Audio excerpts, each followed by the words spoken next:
Oh, getting into the summer. You gotta let the chickens and the cows out. They gotta know. Step 1. They gotta know. Hello, everyone, and everyone, hello. I hope you're having the best day. Hey, everybody. Welcome back. We are Stardewing. We are Valleying. God bless Star America. We're doing it. We're doing it. It's all coming together. I got this big empty yard. I haven't done anything with it. He's jealous of that. I forgot to hit the button when I first started saying it. And then I hit it right. You said it exactly in unison. Really nice. Are we sharing chat yet? I want to say it's a gift.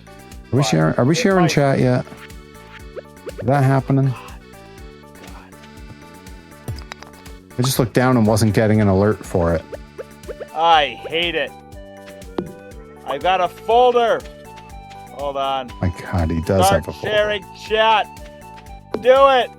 Yes. Encrypted. Welcome, my friends. From all of us to all of you, welcome. I hope you're having the best day. Yep, we're kicking it. We got a late start, but you know, that's life sometimes. We've been talking a whole lot about life, and you know, sometimes life is what delays you from starting the Stardew Valley stream, but here we are. Boy, ain't it the truth. We're living, we're laughing, we're living La Vida Loca. Yep, the Loca is La Vida. Wait, Shout out to Ricky Martin. Shout out watching at home on Twitch. Day Without Darkness, welcome in. Welcome, my friend. Hiya, pal. JT is a bit tough to hear on our end. Okay, hang on. What? Bit tough to hear? Oh, I hate that. Hang on. I'm gonna yell into my microphone. I'm gonna drop myself down a little bit. Because right now I do have you up full volume. You know, while your body tells you yes. No? Is that a little bit better? I got him up as high as I can put him. Gotta hear that wonderful voice. You're too kind. Oh, it's true. You are quiet. I'm looking at the thing going like, yeah, he is quiet. I don't like it. I've never been quiet in my whole life. I've never heard anyone say that about you. Never. If anything, they're like, he's way too loud. And you know, it's like we could put it on tech, like, oh yeah, that's how they put the levels. I'm in car rides with you. I know you're loud. I don't know if that's how that works. Yep. Yeah, no, like you've had to listen to me, and you've had to lean back when I'm sitting next to you. When you get excited, I definitely lean away a little bit. Yep. And you know what's crazy about that? My hearing's bad. Mm-hmm. I have. Right. What the heck? Did our duck really just quack good. at me? Oh my God, it did. I mean, might have been upset. Encrypted says, huh, he sounds far away. Day Without Darkness says, I can hear him this week. Last week he was hard to hear. Last week was hard to hear. Okay, so it's a rolling audio quality. Yo.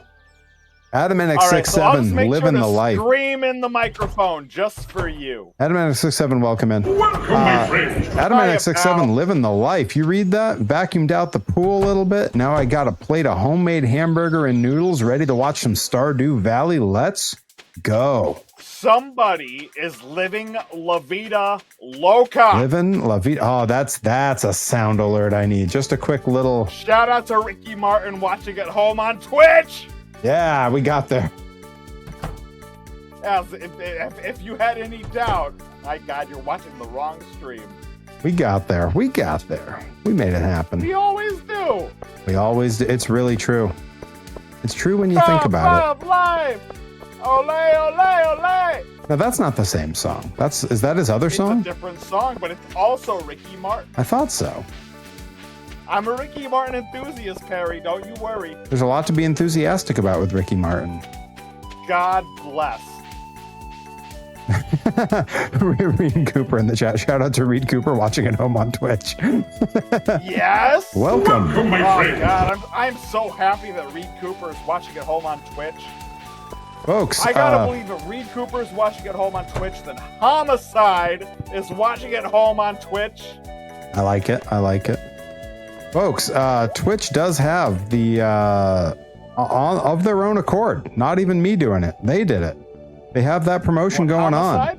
35% off 5 gift subs.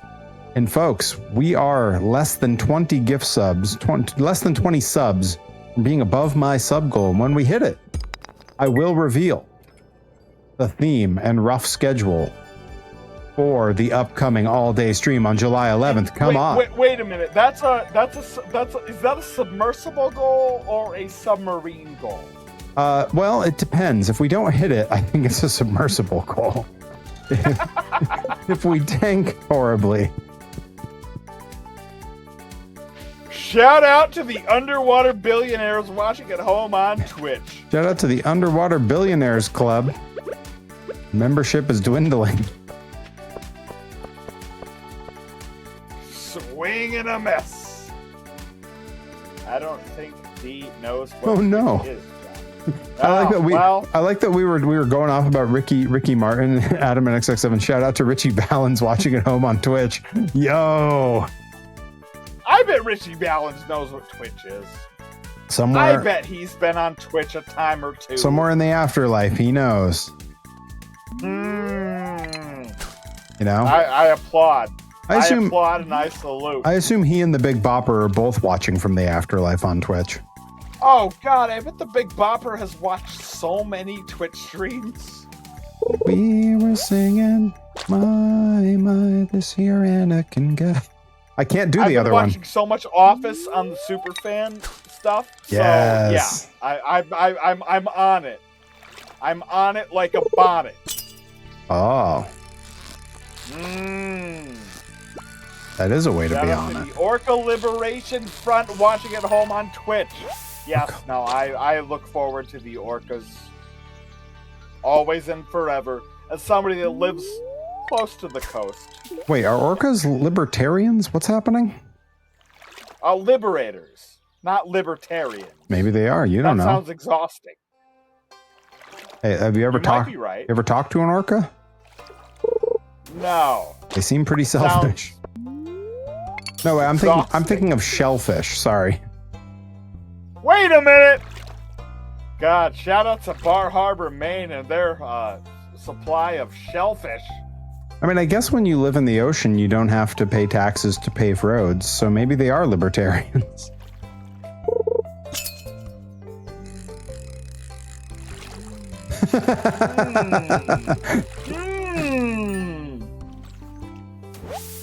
You might be right, Perry, as you usually are. I was gonna say, might I? You might. I might, Rabbit. You might. Oh, there's a towel. There's 2 towels. 3 towels. Where did these come from? Is this... Are these beach or hand? Beach. They're at the beach.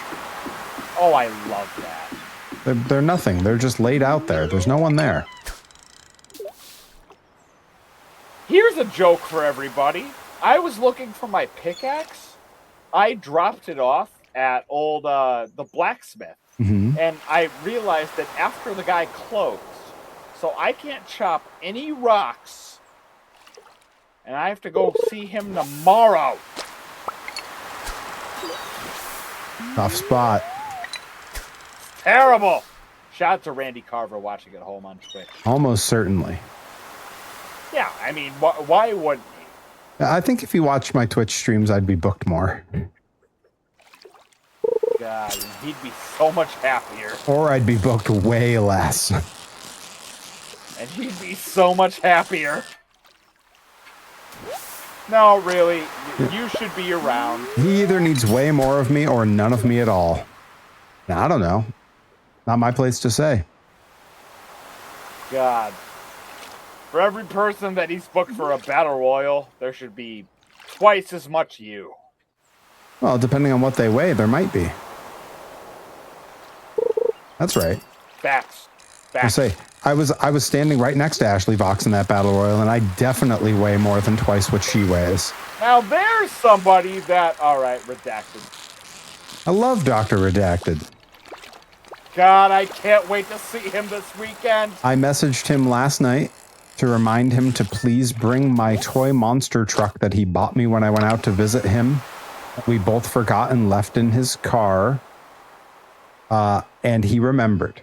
It is in his bag. I will have it at the luau. Did you tell him that he was the most beautiful man that was ever born? Every time we talk.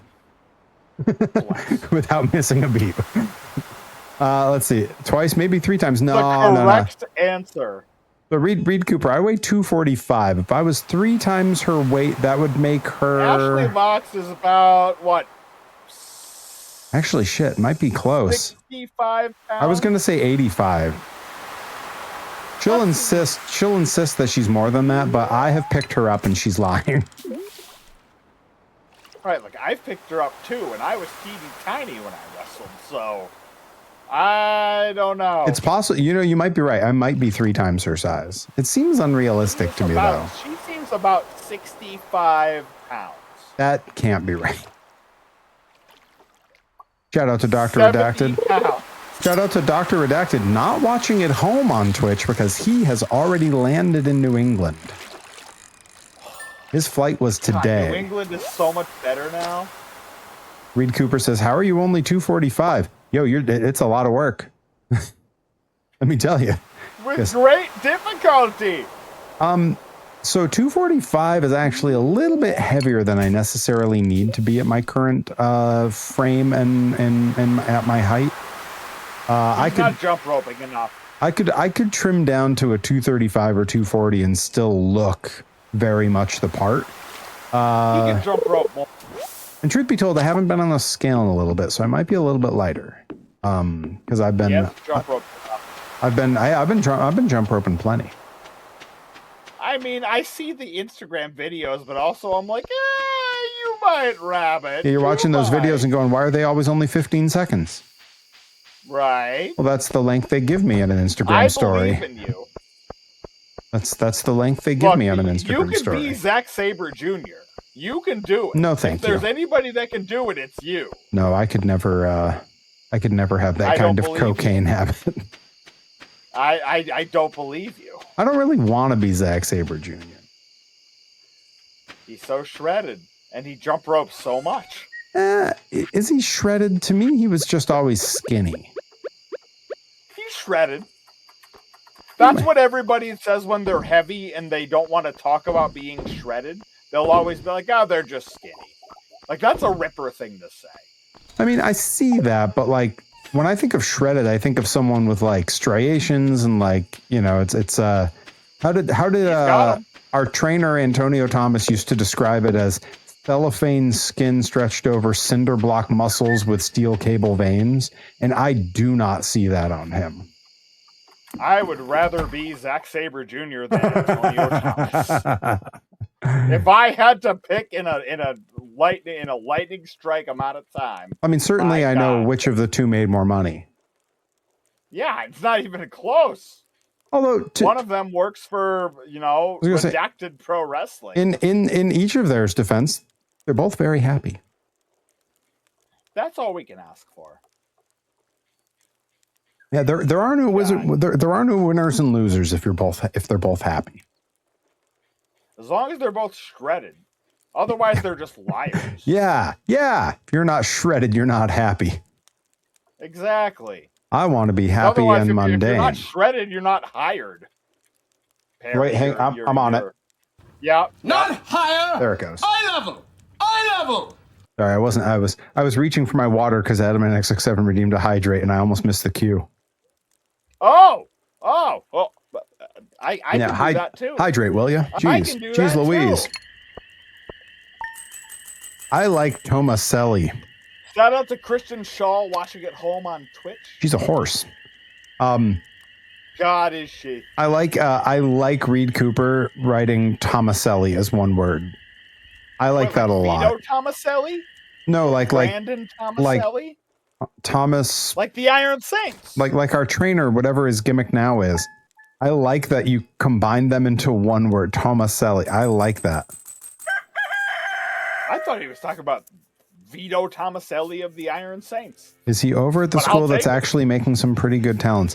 I don't actually know who any of the talents they've made are, because I don't watch the one company that posts They're their like footage. completely fine. I mean, I know some of their you hear how- kids a little bit. I've never seen them work. Tired I sound. Huh? Do you hear how tired I sound? Yes. When I say that? I was gonna say, like, I know a few of the kids from there, and they're nice enough kids.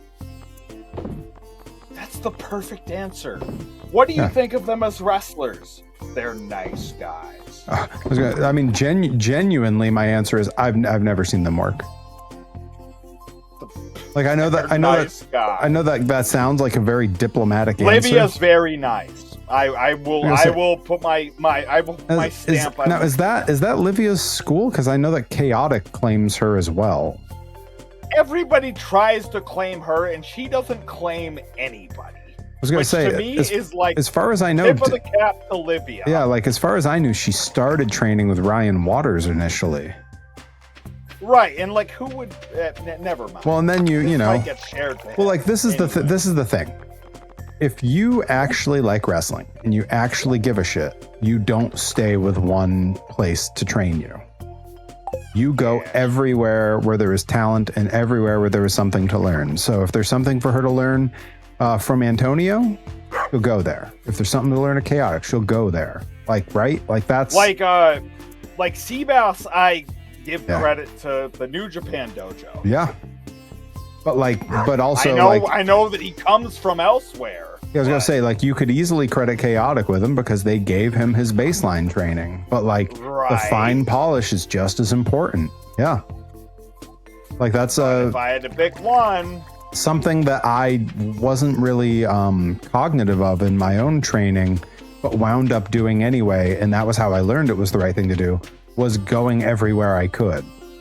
Like I wound up training at 5 different schools by the time I considered myself fully trained.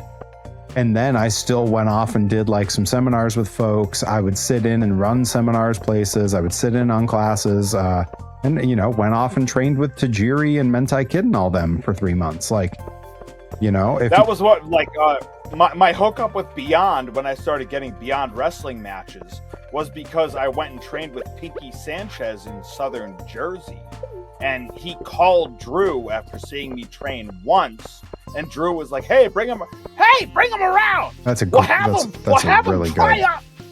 We'll have him try out for us here at Beyond Wrestling. a really good impression. But that was my intro to Beyond Wrestling. Was I went to South Jersey to train with Pinky. That was a really good impression. But yeah, I mean, it's the same story from another part of the coast. But yeah, folks, you want to get better? You want to get booked to other places? Go to the schools. Yeah, Pinky Sanchez. Pinky Sanchez, I credit with a whole lot of my upbringing. Just whether it was me at Chikara and we first wrestled at Chikara, or him going to bat for me at Beyond, yeah, Pinky was vital to my wrestling career. just a heads up, I have a skeleton tail, and it does say Gunther can tell you more about this at the museum. I'm assuming that is an important artifact. Correct. Yep, go see Gunther. Oh, I don't know my way up there. Great lariat. Oh, that's Far true. East. Great lariat. Chops like a real son of a gun. God, he was so happy when we were in New Orleans. He was happy. I mean, I'm sure he's happy now. He's making more money, but he's not seeing as, you know, he didn't get to see Dusko Bunny get revitalized from the dead. We don't know that. We don't know what they get up to in their spare time. He might be watching the old tapes. You might, Rabbit. You might. He's popping You're into probably right. He's popping into the training center and going, "Gather round, kids. Let me tell you the tale of Black Craft Wrestling." Now that Charles is gone, we have to tell you about Dusto Bunny. Oh, R.I.P. Seriously. What a nice dude. Yeah, an absolute sweetheart. Yeah, Reed Cooper, you probably know Dusto Bunny very well. Yeah. Good old Charles. The man. But one of our favorite characters when we worked there. He was the welcoming committee. Like, he was literally the one that was the nicest to everybody. You first started showing up. You met him. Hell yeah. You met him one time. You met him one time and instant friends. He'd be happy to see you every time you came around. Immediately. Yeah, absolute sweetheart. Dude. Yeah, you'll find Reed. We have not a bad word to say about Charles. Never, ever. The sweetest guy. I remember there was a tag match in Somerville where both like Perry Ripper and Redacted were all like, "This is going to be a train wreck," that I had to run myself, and it was me and Charles that were the ring generals of it, so to speak. And it ended up turning out very well. And Dr. Redacted came up to me immediately and was like, "I wanted it to be bad." And it wasn't. We landed it. But, yeah, no, and I heard that a couple times over. But Charles was a bona fide ring mechanic for me that day. I can't say enough good things about that dude. See, I have the rarity of actually making real life friends in wrestling that don't need wrestling. Yeah. That's absolutely, this is one of the things that I tell young wrestlers a lot. Don't base your whole life on wrestling. Have other interests. Yeah. Read other books, listen to other podcasts, listen to other music, like do some other stuff, because it's important that you focus on wrestling. Yeah. Like you should know it inside and out, and you should care deeply about it. But to make yourself a one-dimensional person like that doesn't do you any favors in or out of wrestling. And it becomes such a thing for so many people that they start using the lingo other places, and like it's like you just seem uninteresting when you're like this, like do other stuff. Man. Like, Perry, everything that we've done together in terms of like the most interesting things we've done together have been non-wrestling things. Yeah, for like, the most part. Some of it has happened. We go to Al. Yep. We go to Less Than Jake. Yeah. Stuff like that. Same thing with when we Monster go to trucks. Leary and Skyler. Yeah. It's the same thing. Like, you build these things. Like Charles Mason and I and Jay Lyon, we're gonna go to baseball. But like, it's the same thing. It's you find these things and then you capitalize on them together. Well, it's one of the things that it really clicked with me when I was in California. When me and the students there finally made the active decision to collectively have like merch at a show. Oh yeah. Because no one else had it. And so it was me and Pam and Aaron Solo and like a few others. We're all Hey, getting, who's Pam? Bailey. We all hang on. Cowabunga! We all collectively, I threw the cowabunga in there.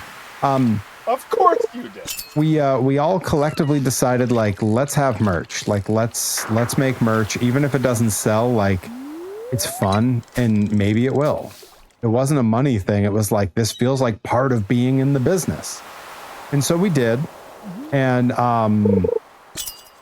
I know, like, right away, like, my merch, I don't think was much more interesting or better than theirs. And right away, I outsold all of them. And we were all talking about it, and it was one of our trainers said, well, yeah, and just went down the line of us and said, like, pointed at Aaron Solo, pointed at Steve, Steve being my buddy Chemo from out in California, pointed at Aaron Solo and said, X Division kid with biker shorts and kick pads. Pointed at Steve, X Division kid with biker shorts and kick pads. Pointed at Pam, girl wrestler who dresses just like the X Division guys but with a top. And then pointed at me and said, full suit, tearaway with a monocle, rich snob character, takes him 5 minutes to start his match. The whole crowd boos when the pants come off. which one does the elementary schooler go home talking about and then tell his friends about on Monday? And I was like, yeah, I guess that's a pretty good point. And he goes, you ain't going to tell him about the 5 wrestlers who all looked exactly the same and did all the same moves. He's going to tell him about the guy who looked like a weird combination of Captain Crunch and like every rich snob character from every movie. Oh man, you making a Captain Crunch graphic would be crazy. So if I was still doing the rich guy gimmick, I would have made this into a shirt by now, but what if Captain Crunch drove monster trucks? He could drive monster trucks. We don't know what he's up to. Why wouldn't he? We don't know what he was doing when he wasn't captaining a crunch ship.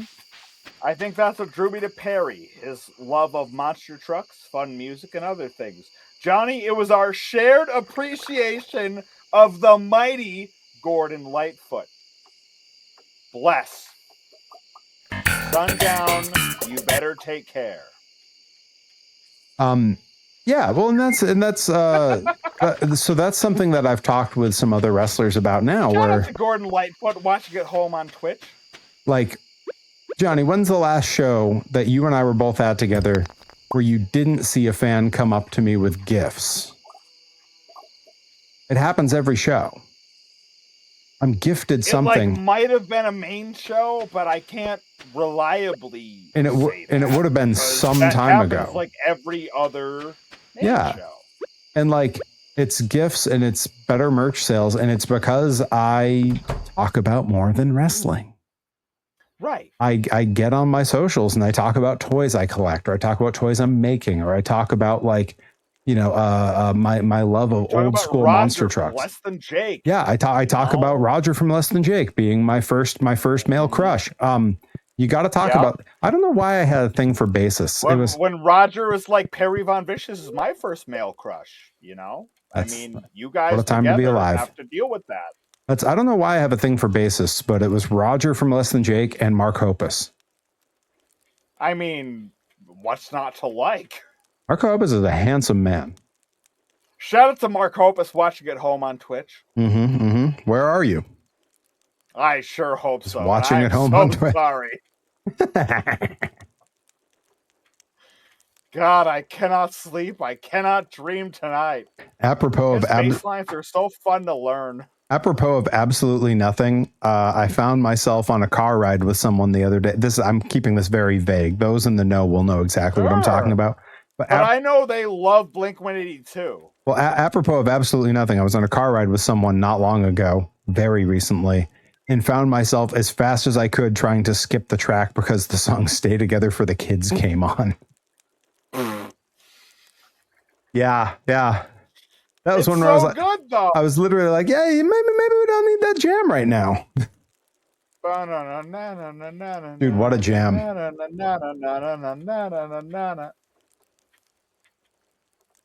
Anger hurts my ears. They're running strong for 7 years. At home. Rather than fix the problems. They never solve them. It makes no sense at all. Right with things to say. Keep going. To watch a day. Oh, God. No. Okay. God bless America. Keep going. I'm waiting for Tom to come in because I'm going to do the Tom part. Rather than fix a problem. Yeah, exactly. Hope you enjoyed this time. Gave it all away. Don't forget to go to bed. It was mine. So when you're dead and gone. We're really good at Tom, guys. Guys, listen. It's you. Enjoy it this time. Gave it all away. That's where our register lands, folks. We're doing our best. Look, if you don't enjoy my falsetto, you won't enjoy my true setto either. You have to go to bed. Hey! Did you make it to bed? I'm putting my controller down so I can overhand clap. Yeah. Yes. Yeah. That's my new game show. It's basically just name that tune, but I couldn't get the rights to the concept, so I'm going to call it True or Falsetto. The Truman Show Falsetto. starring Jim Carrey. Starring What a Jim great Carrey as Tom DeLonge. Oh my God! Sign me up. It's a new show debuting on our network every Tuesday, Blink 180 Tuesdays, starring. What am I doing? Network issues detected. Okay. Are we ready to make money? Because my God, I'm ready, willing, and gable. Ready, willing, and on basic cable. I have to go get my pickaxe. There's rocks growing in the chicken coop. I didn't even know rocks could grow. I don't like it.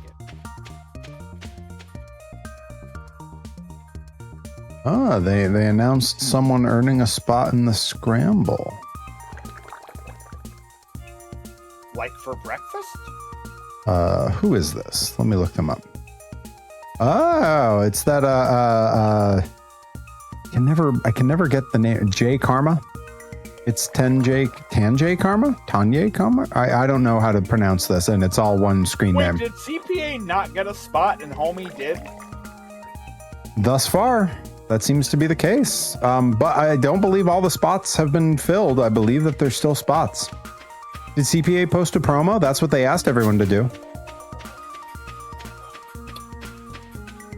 This doesn't feel good. J Karma, thank you. Yes, it's Tanjay Karma. Thank you. Yeah, thank you, this doesn't feel good.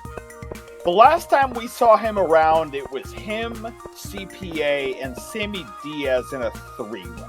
Oh, I remember that. That was some time ago.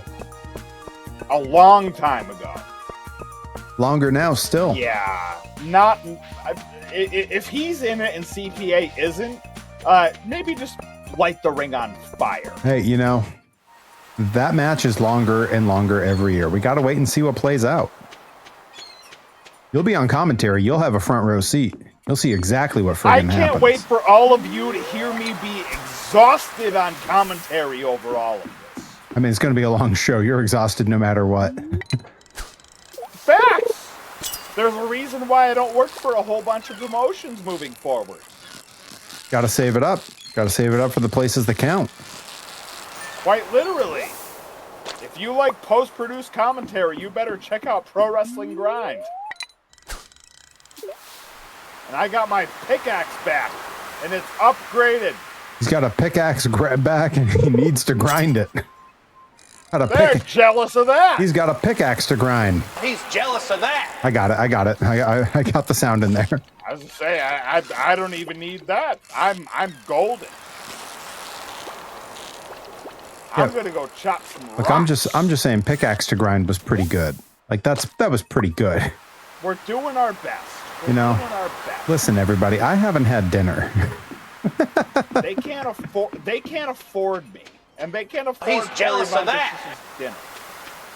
So us together, my God, you are loaded up for a stream tonight. Anybody who wants to take advantage of that 35% off 5 gift subs. Promotional consideration paid for by the following. You enough yet? Look, the world is not enough. Folks, what are you doing? Perry's got a mortgage. More and more mortgage. I expect a powerful. I expect a powerful moment for Perry where he's like, "Well, suddenly I'm not worried about anything." You know what? Me worry. Alfred E. Perry. That's the goal. Is for you to not worry. Because then you can have an all-day stream. Now, when you say theme of your dreams. Now, when you say the goal is for me to not worry, do you mean I become financially stable, or do you mean I develop a neurological disorder that makes me dissociate? Because one of those is far more realistic to happen. Folks at home, what do you want to see? Because you can have either one. The question is what are you willing to donate towards? L's in the chat if you want to see me develop a neurological disorder. Nihilism is a hell of a drug. Thank you, Rye. Thank you. Well, hang on. I've got to have a noise for that. The audacity. I don't know. That might work. I went with Hank Hill. The audacity. If there's anybody that can do it, it's you. You know, I got a great big long list of stuff I need to add to my soundboard, and so much more when they find out what the all-day stream theme is. But folks, we can't tell them that. Folks, let me tell you how excited I am for this all-day stream. Everybody, I have not had dinner yet, and when this stream ends, sometime probably shortly after 11 o'clock, I still won't have had dinner, and I broke poor Johnny Torres.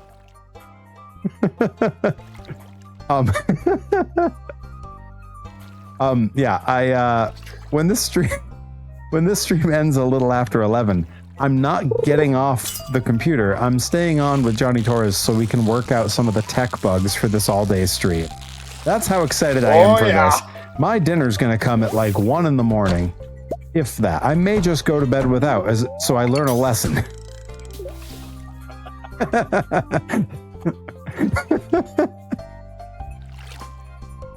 Folks, y'all are gonna get the best all-day stream, whether it be, as a result of or in spite of everything that's happened today.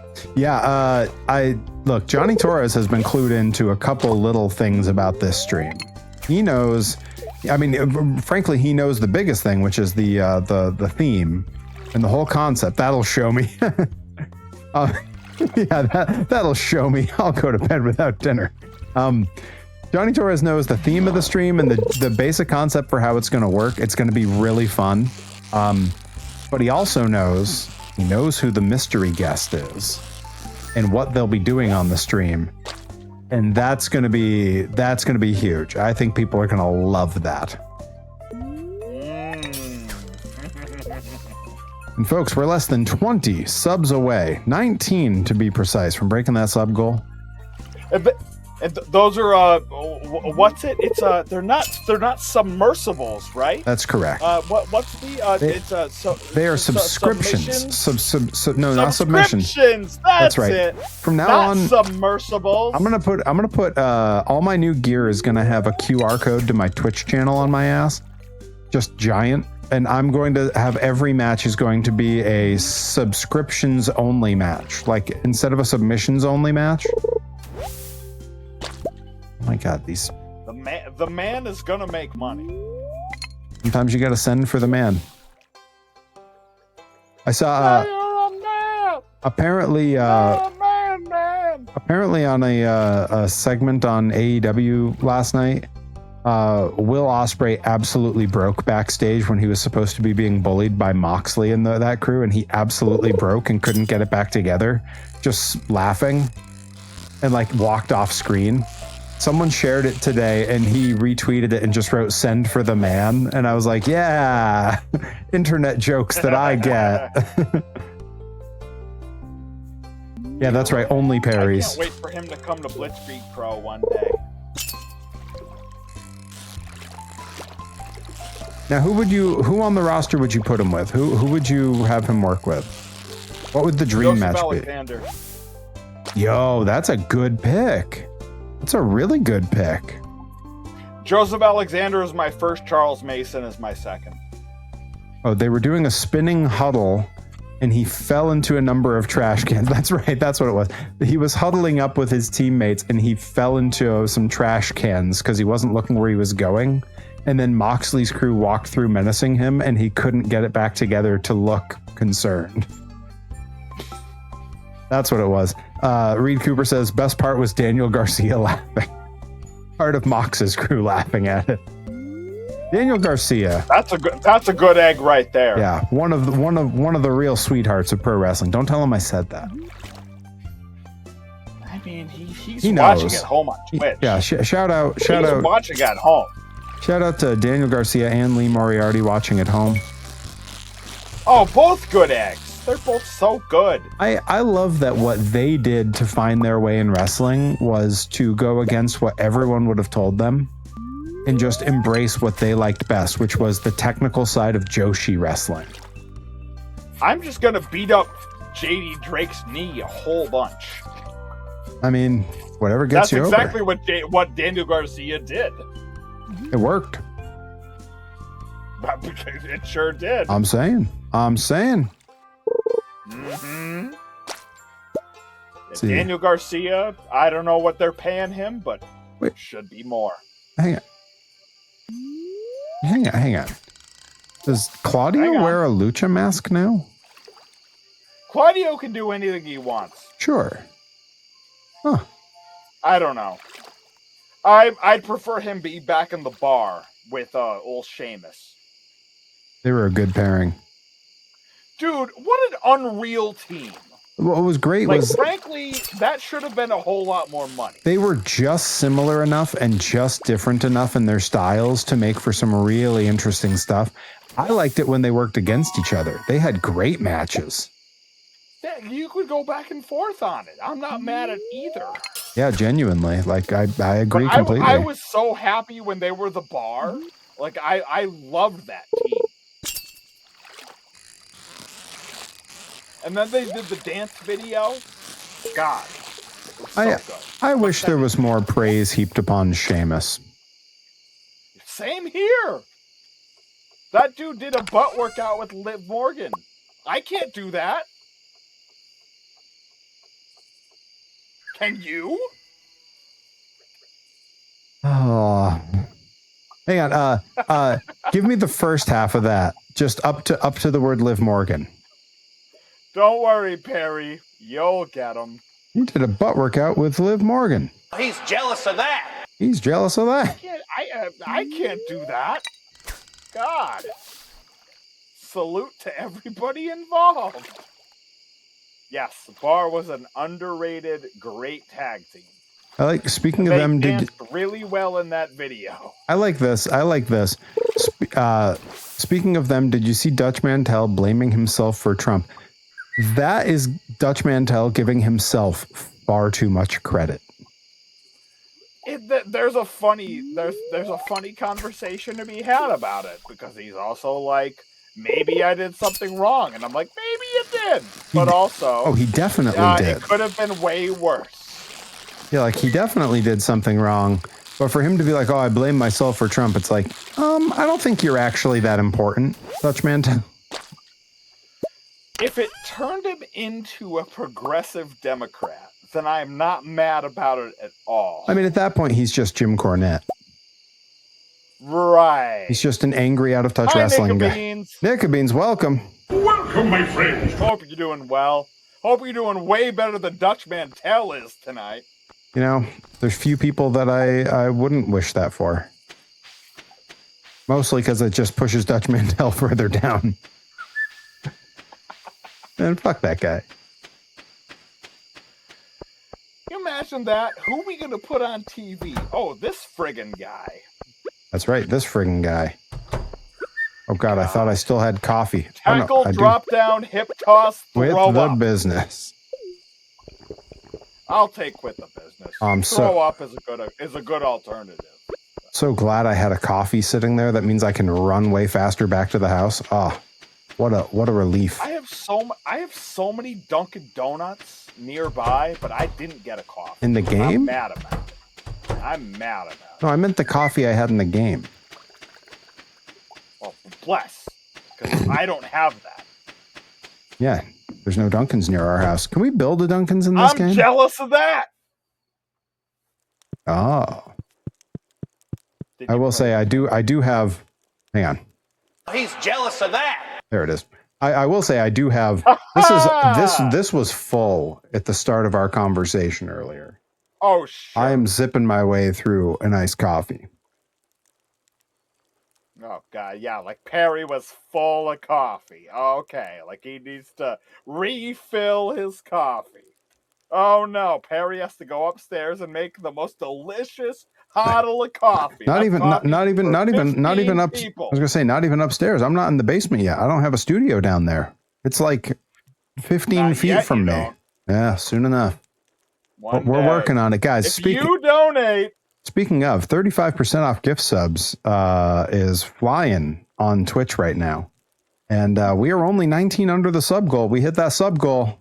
I announce our theme for the upcoming stream, our schedule.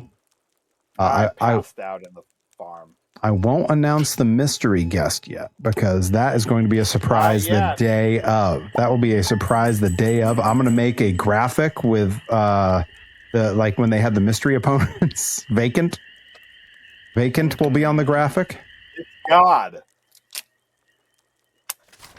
This guy, oh my goodness. Cryptid, he's actually a wrestling legend, but so is many people. Yep, fact. That is a perfect way to describe some of these old hat and worthless fucks. Like, yeah, he's a legend, but like, you know, sure. That's really. How do you define legend? Yeah, he's a legend in that he did it a long time ago. Like, if you had $1 for every time that I went to a Southern Connecticut wrestling show, and they were like, "We've got a legend showing up for you," and it was name redacted who doesn't matter, then can I guess at some of the redacteds? Is it? Oh, please do. Is it Ron Zombie? He's one, yes. I never really talked to him, so I don't know his deal. Was he all right? Me and Ripper saw him at the Iron Maiden concert.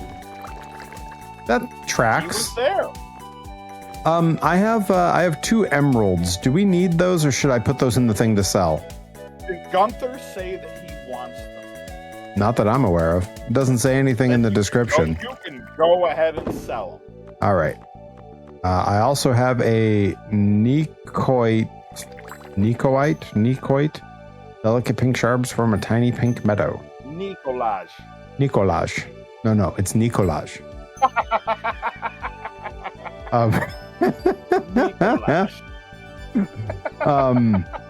Nicolage. No, Torres, it's Nicolage. No, Nicolage. Shout out the entire cast of Brooklyn Nine-Nine watching at home on Twitch. All together. Oh, God. If Jolo Trulio ever wants to be on this stream, we would love to farm with him. Yeah, well, he could be on the stream at a very reasonable rate. God. So anyways, this Nicolage mineral, can I sell that? If Gunther don't want it, you can go ahead and sell it. It doesn't say anything about Gunther. I got to bring him that. Holy Ray, I will say, because I saw he got a whole bunch of traffic lately. He was very nice to me. The 2 shows that I worked with him for House of Glory. I can't speak beyond that, obviously, but I mean, it seems everything that I ever asked him about the match that he was having or anything like that. Nothing but a good dude. Yeah, I think he's just trying to get a lot of traffic on himself to take the focus off of what's going on with Dreamer right now. Radio guys are gonna radio, right?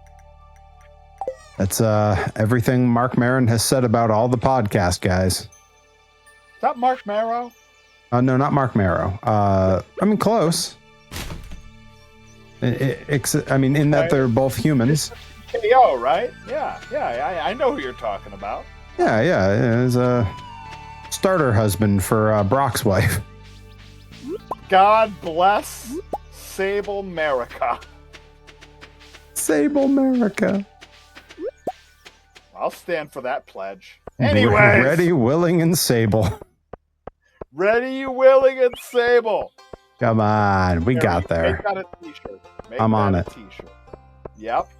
You want to make money, don't you? Our good friend Joey Nails earlier sent me a design he had made for a shirt, and I was like, yeah, that's pretty good. It's like it's in the early like sketch phase, and I was like, yeah, that's pretty good. Right. Yeah, that's all right. And then he sent me the image that he crappily photoshopped to show what he wanted, and I was like, dude, the crappy Photoshop image you have to make into a sticker. And he goes, yeah. I go, I'm gonna send it to you after, and you are gonna be like, oh my God, it's so good. It's so good. It's better than the thing that he actually had made, and the thing he had made wasn't bad.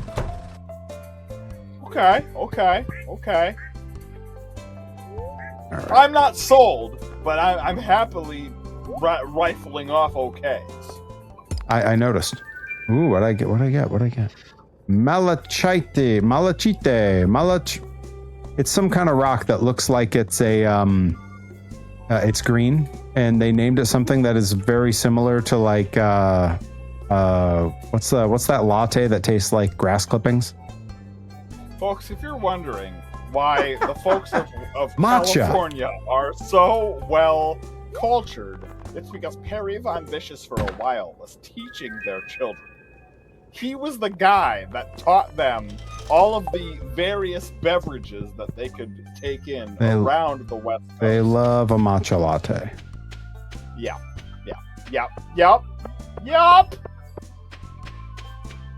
But it's all because of Perry Von Vicious. He's the reason why Tijuana has a real big mask buying community. It's the reason they all have real big fish. Mm-hmm. I just walked up. I said, "Listen, this is Skylar's entrance music." You like real big fish, don't you? Well, I've got a real big fish here. Wait a minute! Gotta talk to all these chickens! There's so many of them. The crazy thing about real big fish is how long one can go before you actually see it written out and you realize that it's a pun. Right. Because it doesn't. The pun for me was going as long as I did before I realized that the lead singer looks just like Jeremy Leary. Well, I think it's actually the other way around. It's way too close, and it's uncomfortable. And then when Leary started doing his hair and sideburns like him, that was an issue. When the guy had a wireless microphone and started spinning in place, I'm like, oh my god, it's Jeremy Leary. Yeah, prove to me it's not. They're literally the same person. Automod wishes it was back in high school. Well, high school never ends. Ba, ba, ba, ba, ba, ba. Ba-da-ba-ba-ba-ba-ba-ba-ba. He's jealous of that. Reddit watching at home on Twitch. You know, just earlier today, I was listening to. I threw together. Ooh, what's this? That's a new thing. Calcite. That one I can pronounce. Love that. I don't think I need any of those things. Ba-da-ba-da. But there's this one fishing spot where I just keep reeling in rocks. You're reeling in big fish. They are a rock band. That's where the rocks come from. Girlfriend now. Ba-da-ba-da. You can really tell the maturity level of a band by how often they use the term girlfriend. Yeah, well, and bonus points if there's a random female girl singer in there that's just purely for paying off the song. Like, she's got a girlfriend now. Yeah. I got a girlfriend now. There used to be a ska band from Connecticut. They just did a reunion thing a couple years ago. Girlfriend now. They just did a reunion a couple years ago. That was fronted by two sisters. They were called Tip the Van. Oh, yeah. I know Tip the Van. And they were awesome. They ruled. And the younger of the two sisters, one year when we were all on Warped Tour together, filled in for the girl singer for Real Big Fish and did the girl part in that song. And we were all super jealous. And then they literally had her do it like the rest of the summer. Has a girlfriend now. Remind me post stream. I have a story about that. It might be a story you've already heard. God bless Permerica, land that I love. Not Empirica. It's Permerica. Permerica, land that I love. You know? Yep. I've chosen. Don't know if I'd consider myself cool. Then again, the license plate on my race car is Joe Cool. And yeah, that is a Snoopy reference, Reed Cooper, 100%. If Adam and XX7 has a drag race car with Joe Cool as the plate, you can be guaranteed that is a Snoopy reference. Right, guys locked in on Snoopy, all forms of Snoopy. Yep. Loves him some Flash Beagle. Loves his cousin Spike. Wait, hang on. A whole lot of Snoopy references I didn't know until I saw him. He's jealous of that. I was going to say, I got to start over. I got to hit some jealous of that. Loves him some Snoopy. He's jealous of that. Loves him some Joe Cool. He's jealous of that. Loves his cousin Spike. He's jealous of that. Loves Flash Beagle. He's jealous of that. Doesn't even mind Woodstock. He's jealous of that. There we go. Okay, we got there. We got there, folks. Yup. That's right. One of his favorite movies is Race for Your Life, Charlie Brown. Race for Your Life, Charlie Brown rules. It's so good. Is that about apartheid? Yes. That is the famous Charlie Brown apartheid film. It's just Charlie Brown going like, this guy with an apartheid blood diamond mine runs Twitter? Ugh. Oh man, Charlie Brown going off on Twitter, that's a movie I would watch. Woo! I'm ready, willing, and able. I think I'm going to go start a Twitter account that's just called Charlie Brown Reacts, and I'm just going to retweet every awful thing I see on Twitter with the word ugh. Is this modern Seinfeld but Charlie Brown? Yeah, well, except all he says is ugh, and it's only retweets. God. I can't wait for Lucy's account for that. I think she would only respond to football players, and it would all be her taking the ball away. Oh God, she's so mad at Taylor getting married to Travis Kelce. You know, there's a part of us. It should have been her. It should have been her. Wait, to which one? Lucy should have married either one of them. Yeah, that's the first one that says yes. I mean, Lucy was always a little bit of a bully. Right. And by bully, you mean bisexual, right? No. That's Peppermint Patty. I mean, what's the difference? Or no, I think Marcy kind of gave off more bisexual vibes. Peppermint Patty, to me, I think was straight gay, right? Like, just full on. It's hard to tell. I'm not mad at it. Don't get me wrong. They're children. I'm not saying you're wrong. They're children, so it's a little hard to like parse. How old were they, technically? You know, it's kind of hard to tell. It seemed like maybe elementary school, but I always assumed like early middle school. Yeah, like they had. I always assumed like 6th to 7th grade. Yeah, I could see that. But I don't know. If anybody in chat, if you see differently, please let us know, because I think it's fascinating. Yeah, Adam and X67, that's what I'm saying, is Peppermint Patty and Marcy were kind of a thing. Reed Cooper says like 12 to 14, maybe. I could see that. That's like that's middle school, but like not mad at it at all. The whole like security blanket for Linus, like all that stuff, to me rang as being a bit younger. Right. But also that seems like it could be like an early middle school thing. According to Wiki, Charlie Brown was 8 during the whole float. Okay, so according to Wikipedia, Charlie Brown was 8 during the entire floating timeline of the strip, and that seems when I think of their relationship with their teachers and like what school was like for them, that kind of tracks. There was no going between classes; it was always just go to school. There was never any mention of homework, which sounds like elementary school. Look, I'm happy to be talked out of it. Don't get me wrong. Yeah, like I kind of believe that.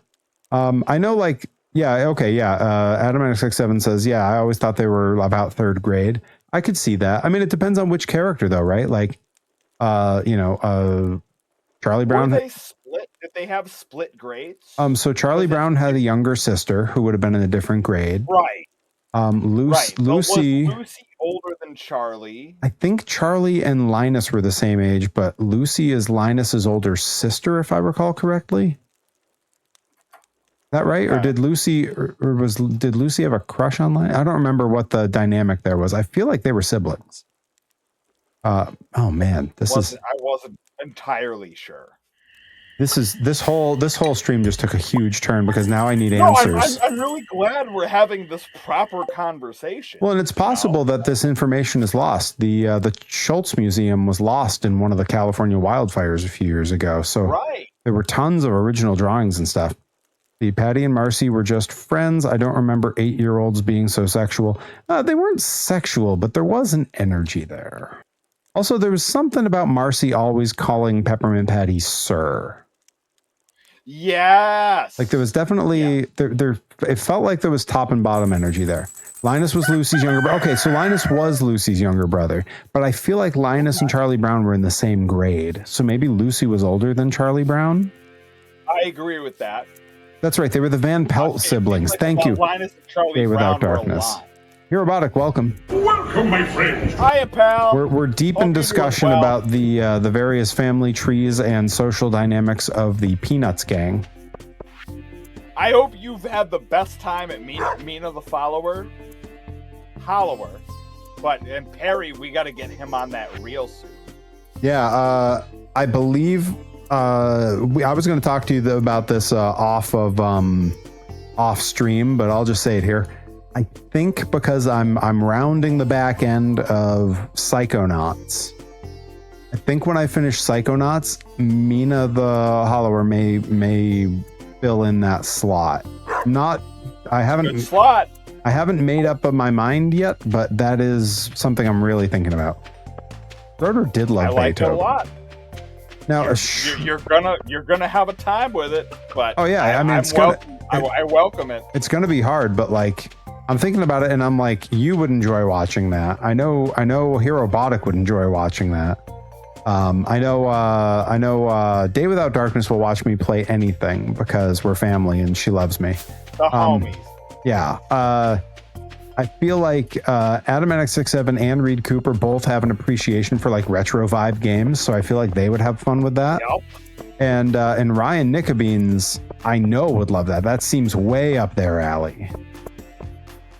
Yeah. So like. Yep. Yeah. That's a good follow-up. And you're not far away from finishing out. I mean, granted, it depends on if you're trying to like 100% Psychonauts, and then you could have another week or two at it. But if you're just trying to finish the story and then moving on to something else, like that could be as early as, or I don't know, 2 weeks from now. Yeah. Like I was looking at what's left and going like, 2-3 more streams might be it for Psychonauts 2. Yeah, it depends on what you want to do with it, because there's a whole lot of like extra stuff to get if you want to go get the cards in the woods and stuff like that. But yeah, like at this point, I'm kind of like just locked in on the story for the most part. Like I do like the idea of 100%ing it, but like I'm not married to that. Like I feel like when the time comes where I've completed what the game is, you're not terribly far off if you wanted to do that. But I'm not gonna. Yeah, yank it either direction. That's the thing is I'm not really sold in either direction. Like I feel like I'd be happy with either. Fair. And it would be nice to swap another game. You might have 2 more streams on that, give or take. Yeah, it depends on how well I do at some of it. I think like that'll, like I know final bosses tend to be an uphill battle. So like. If I recall, you just got to Fatherhood Follies or the Russian-themed It's a Small World. Yeah, I'm just to answer Reed Cooper's question about did I fully explore the amusement park?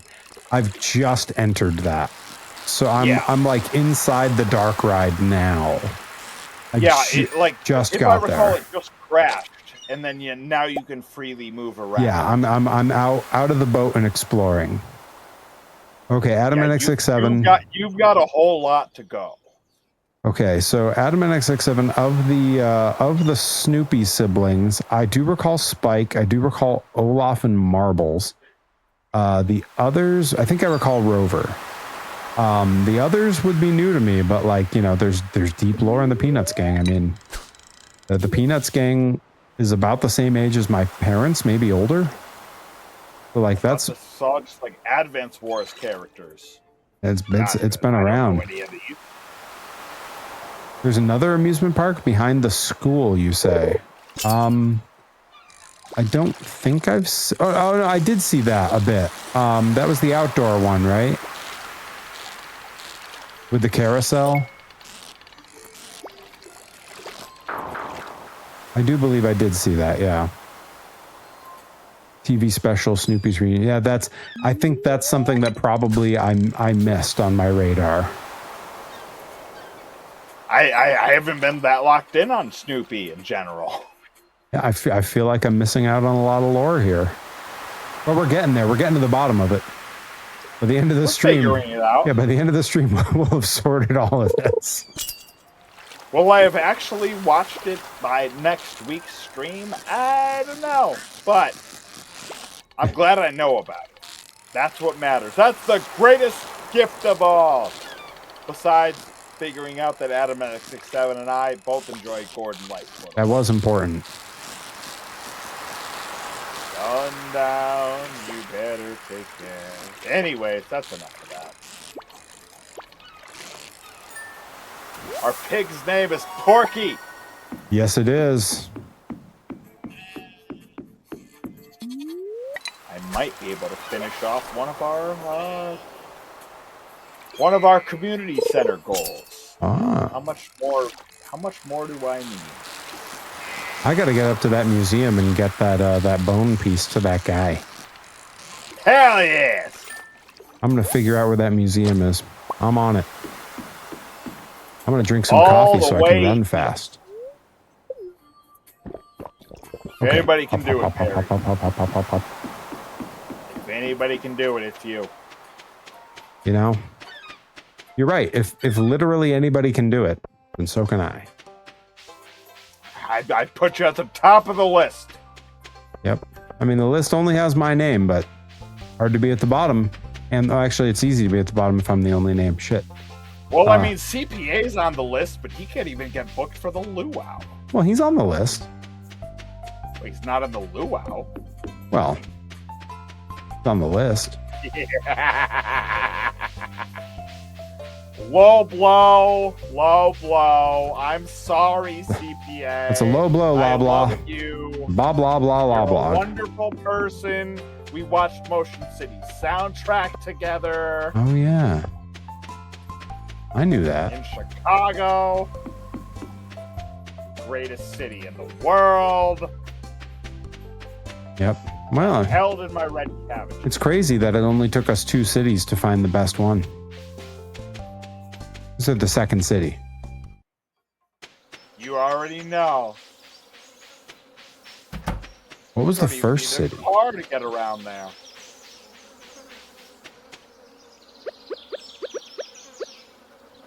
What the hell?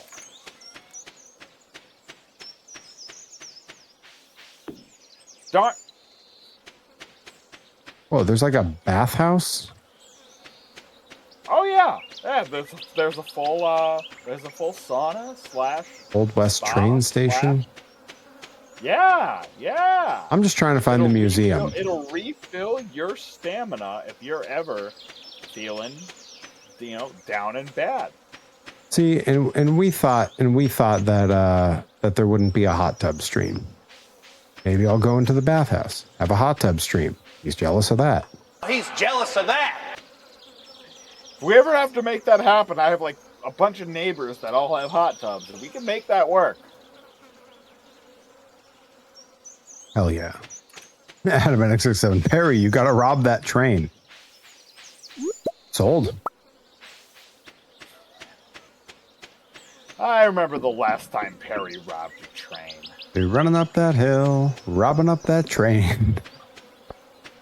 Robbing up that building.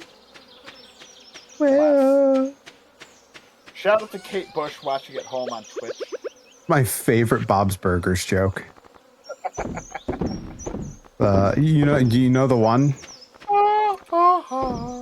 It's not even that. I'm still thinking about the song, but you go ahead. Louise and her friend snuck away from where they're allowed to go on the museum field trip and into the botanical gardens. And when Bob goes to look for them, he goes, "Okay, you two, I can see you two hiding over there." And Louise goes, "I'm not Louise.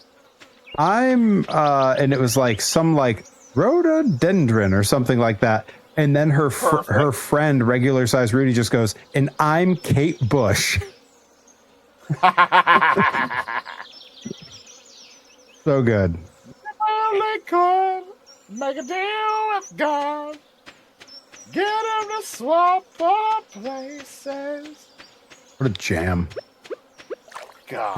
When that Stranger Things Covered episode, a million times. yeah, when that Stranger And I Things hope it gets episode covered came a out million and more. like the world became reacquainted with it, my wife was like, "How the fuck do people not know this song?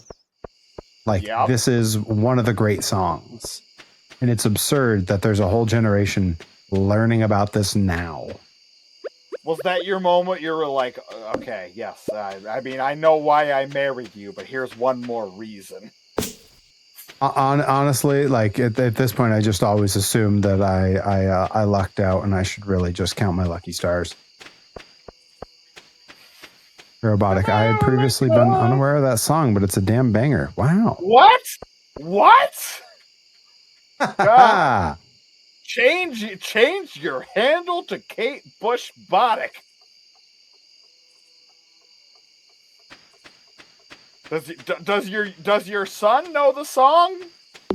Wake him up with it tomorrow. You imagine first thing in the morning during summer vacation, your dad hovering over you as you wake up, and he goes, "I'm glad you're awake. You need to hear this." And just hits play on the phone. He's not that much of a music person, but he loves Weird Al. What? He loves Weird Al. God. Here, Robotic, you and the boy and the wife are coming to Weird Al next month. And I need to know. Baby's in love with Eddie Vedder. I need to know, is that the boy's first concert? I think you had said it was. What a pick. What a pick if it is. It is, I yeah. can't believe it now. Perry's knitting him a sweater. What a pick. What a pick. 80s music is the bane of my existence, says Day Without Darkness. Hey, wait a minute. Wait a minute. So, I knew we were heading for disaster when Day Without Darkness was caught hanging out at the Ticketmaster. Listen. My first concert. What? That now you've got an unrequited. My first concert was the New Kids on the Block. Step by step. And I will not hear anyone speak ill of them. Spokesman for the Disaffected grunge generation. And I don't wear Doc Martens, and I don't wear flannel, and I don't boycott the music video channel. Actually, I do all of those things. God, I bet you have the best pair of Doc Martens. You saw them. I wore them. And you don't boycott the music video channel. I was gonna say well, technically I'm a cable cutter, so in a way. Wait, I was gonna say no MTV, but you're a Fuse guy. That's right. I was a Fuse guy. Fuse was way better. Way better. I was a Music Man jukebox guy. Now I'm trying to think. I'm like, man. Day Without Darkness says, "Listen, you all weren't there." Technically I was there. Because of the internet, I can be anywhere.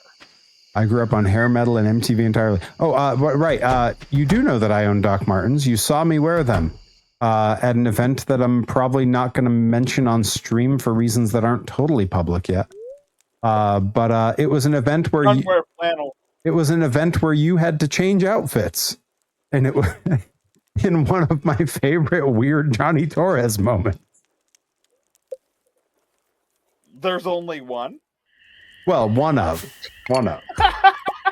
It made the list. Yes, I have done outfit changes before. You know, you dress for the mood in the room. Yup. I've done this. Do I regret it? Maybe. I've never known you to regret anything. Right. It's only years later. Even then. And even then, it's always very hesitant.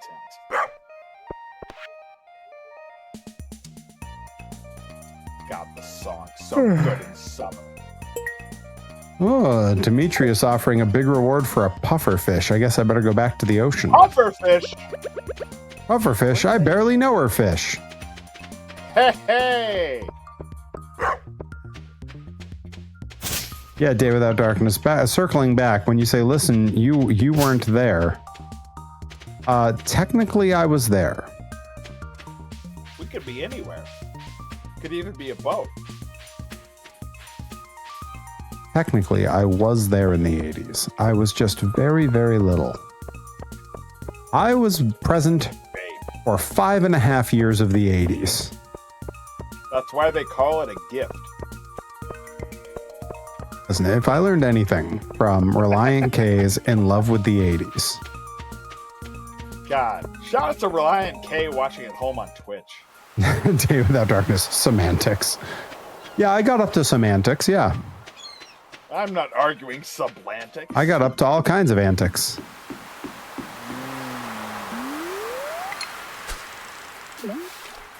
I mean, if there was a decade of my life where I got up to some antics, it was definitely in the 80s. Ages 1 to 5. That's the primary time where antics happened, right? Yeah, I mean, a lot of them weren't really child involved, but yes. Right. But antics all the same, like whether they were, drug induced or not. It's still antics. Right, Reed Cooper I know says, a thing or two about antics. Don't tell me I feeling don't. when you realize you were actually a teenager in the 90s, go get my coffin ready. I mean, I barely hit my teens at the end of the 90s. I had 2 years of the 90s where I was technically a teenager. Right at the end, because that's how time works. Having a great time. Yeah, I just realized, I was like, yeah, it was right at the end. Yeah, of course it was right at the end. That's how time works. You don't start the 90s a teenager and then... Actually, I could have. I could have been 18 and 19 at the beginning and then been in my 20s, but that's definitely not what happened. In the words of Joey Nails, nailed it. Nailed it. Nailed it. Mm-hmm. Nailed it with that weird, crappy Photoshop design he did that I insist would sell like crazy as a sticker.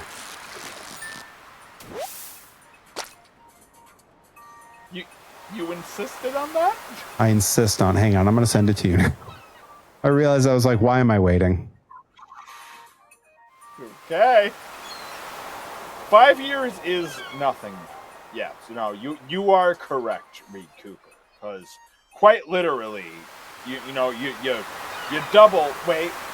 triple that. It was the first time I met you in New York. Because time makes fools of us all. Day Without Darkness says, I just turned 20 in 1990, and I don't believe that for an instant, but I like the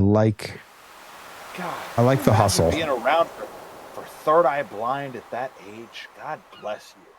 All right, so I've just sent you the design that he's having made for a t-shirt. That's the precursor. You need to see that one. Okay. Once you've seen that... Should I shut off my camera first in case I throw up? No, you can look at that and then let me know when you've seen it so I can send you the one that I think would be a great sticker. Because the precursor is important. It's important that you have the context. I'm going to turn the back of my chair. That's totally fine. Camera. Let me know when you're ready to see the other one.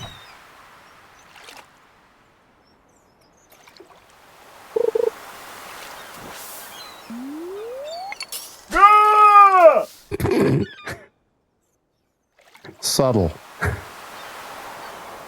Okay, you ready to see the other one? Okay. Hang on. I'm sending you the other one. This is the one that I think needs to be a sticker. Because it has nothing to do with him. But it's a very funny joke to me.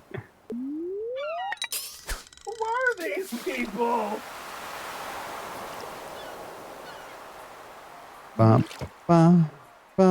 that Dave Dyer? Is that Dave Dyer on the bottom?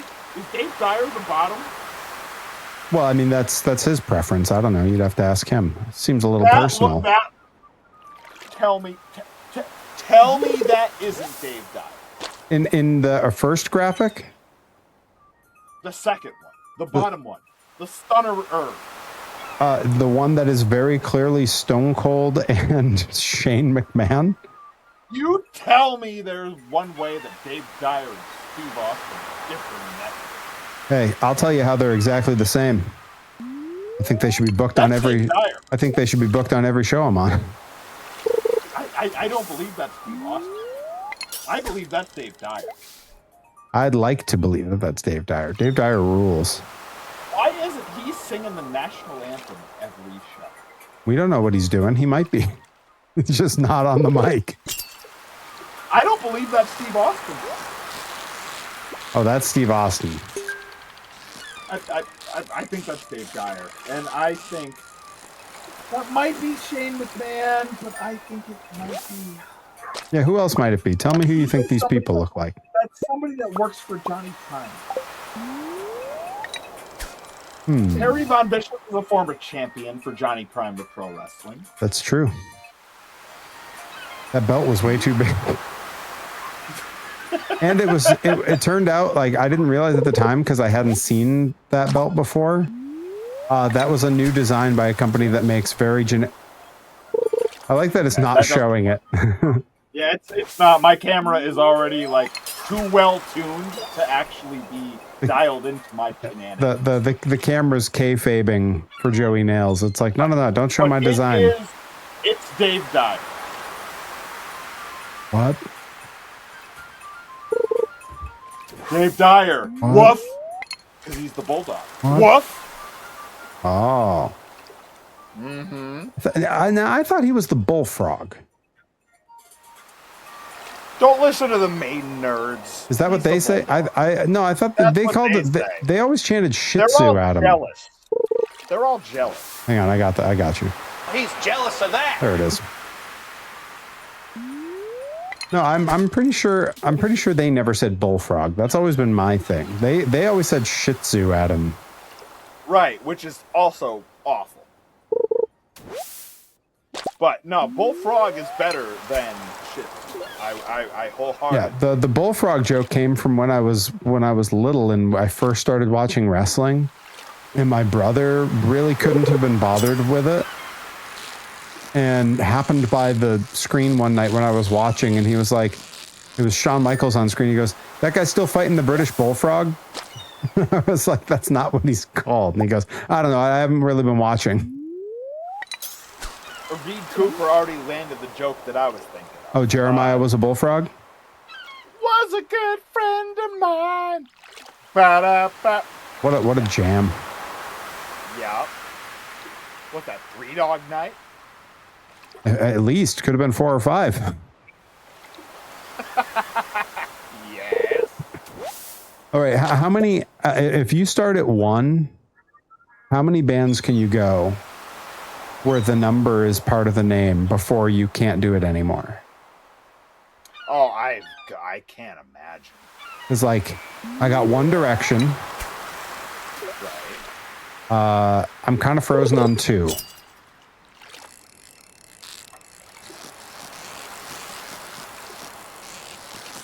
Two Live Crew. Oh, nice. 2 Live Crew. That's the one. All right. 3 is 3 Dog Night. Oh, U2. U2. That's a good one. 3 Dog Night. The 4 Tops. Yeah, 4 Tops. Jackson 5. Jackson 5. Yeah. What do we got for 6? Sixpence None the Richer. Nice. Good pull. What about 7? Isn't there like an S Club 7 or something like that? It was some. Yes, there is. Okay. S Club 7 lands. 8. What do we got for 8? Oh, 7 dust. Herobotic. Nice. 4 non-blondes from Herobotic. That's a good one. Good call. Yep. 2 skinny J's. Nice. Oh, this is a really good one for chat to jump in on. This is good. We've struck gold.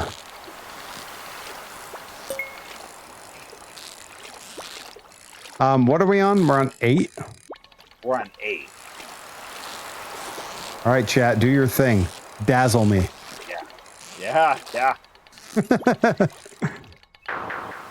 I can't think of an 8. Sevenfold was a good one. Yeah, if I had to pick a final one, it'd be either 7 dust or that's about 7. Yeah, it gets a little hard because like you can cheat and you could say like blink 182, but that's not in the spirit of what we're doing. To get to blink 182, we'd have to name 181 other bands. I believe there's a band called 9 Days. I still don't believe that's Steve Austin. I think that's Dave Tyler. Oh, there was 7 Days Grace too. That was one. Yeah, there are a bunch of answers for these. But 8 is tough. Yeah, Herobotic says 8 is really hard. Shoot, yeah. Yeah, like 9 I already have one for, but 8 I can't think of one for.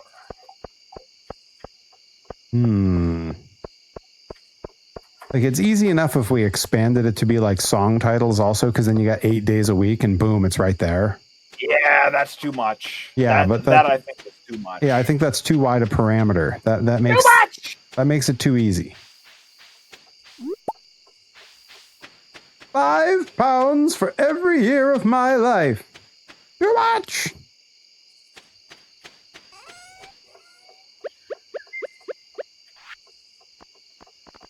How did I get an anchor? Oh, Gunther can tell me. Cool, I got a bunch of stuff for the museum. Of course you did. You know, out here doing the good work. Belongs in a museum. Belongs in a museum. All of chat, no one can find one with an 8. Okay, I'm curious, and I'm gonna Google it. I'm willing to let you Google it. Figure out. I'm willing to let you Google. I'm curious. Bands with 8 in name. But I'll wait. I'll wait and see if anybody else can come up with one. I don't like that. Yeah, 8 is a hard one.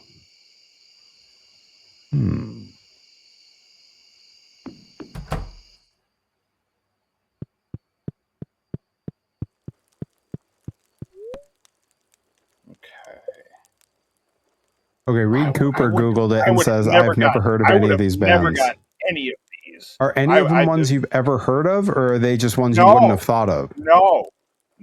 I've never heard of any of these bands. Oh, interesting. I wonder if I've heard of them. Let's see, Herobotic says there's a band called 8mm, but I do not know them.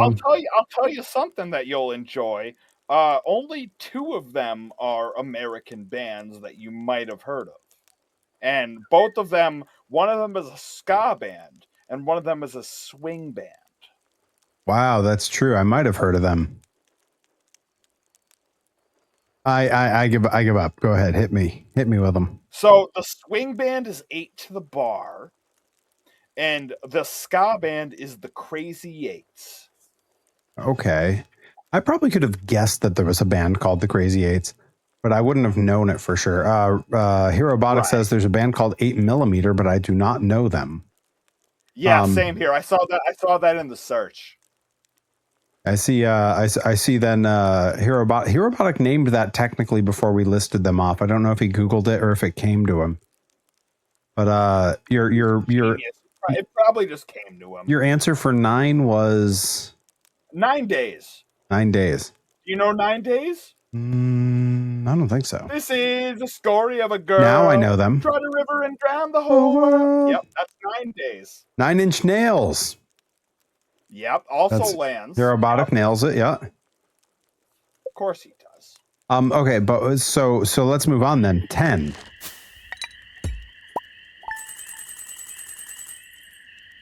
10. Does static X count? Are we counting a Roman numeral? I don't think so. Okay, what about just the band X? Does that mean 10 for them? Because I feel like if the name is X 10,000 and maniacs, I'll take that. okay, I was gonna say because I feel like if the name is X but they actually meant it as like 10, then that's totally in the spirit. All right, 11. It's hard because I don't know if it counts. Yeah, no, now we're reaching. But does 311 count? Because if it was 311, that's different. I'm not mad at that. I'm not mad at that if that does count. 311 to me kind of works. Adam NX67 says finger 11. Also finger 11. I'll take back that. on 5, there was 5 finger death punch. That sounds stranger than fiction. I'll see myself out. We could have used that one. Not that we had any shortage of 5. Jackson 5, I think, was a perfectly fine instant pull for that. All right, 12. I don't know why, but my brain keeps wanting to say 12 Days Grace, and that is not the name of that band. That is not a band. No. Well, we don't know that it's not a band. 12 stones. 12 stones. I 12 got stones. this. Okay. All right, 13. There's got to be a 13. There's got to be, that feels like an easy pull. I keep going to... That's not right. Okay. 13.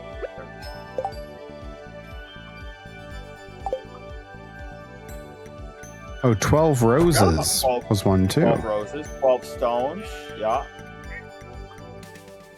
13. Yeah, I feel like 13 feels like it should be easy. Kid Cooper says he thinks there's a band called Wednesday 13. Maybe, but I wouldn't. That sounds familiar, but I'm going to check it just for the sake of our integrity. Well, right. We don't want to besmirch the good name of this stream. It's facts. It works. It lands. All right. They wear cowboy hats. Definitely going to get harder when we start hitting like 14. Funny business, yes. Especially since Friday. Okay, I have no idea how to get to the museum. I have wandered all over and nothing took me to the museum. All the way east. And then south of the blacksmith. Okay, so it's south of the blacksmith. That might be where I went wrong. Yeah, it might be. Let's see, so 14.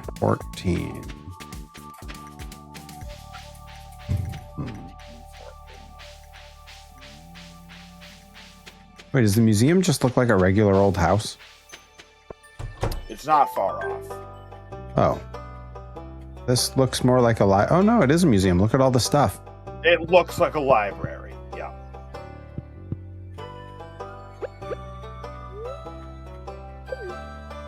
Shout out to Wednesday 13 watching at home on Twitch.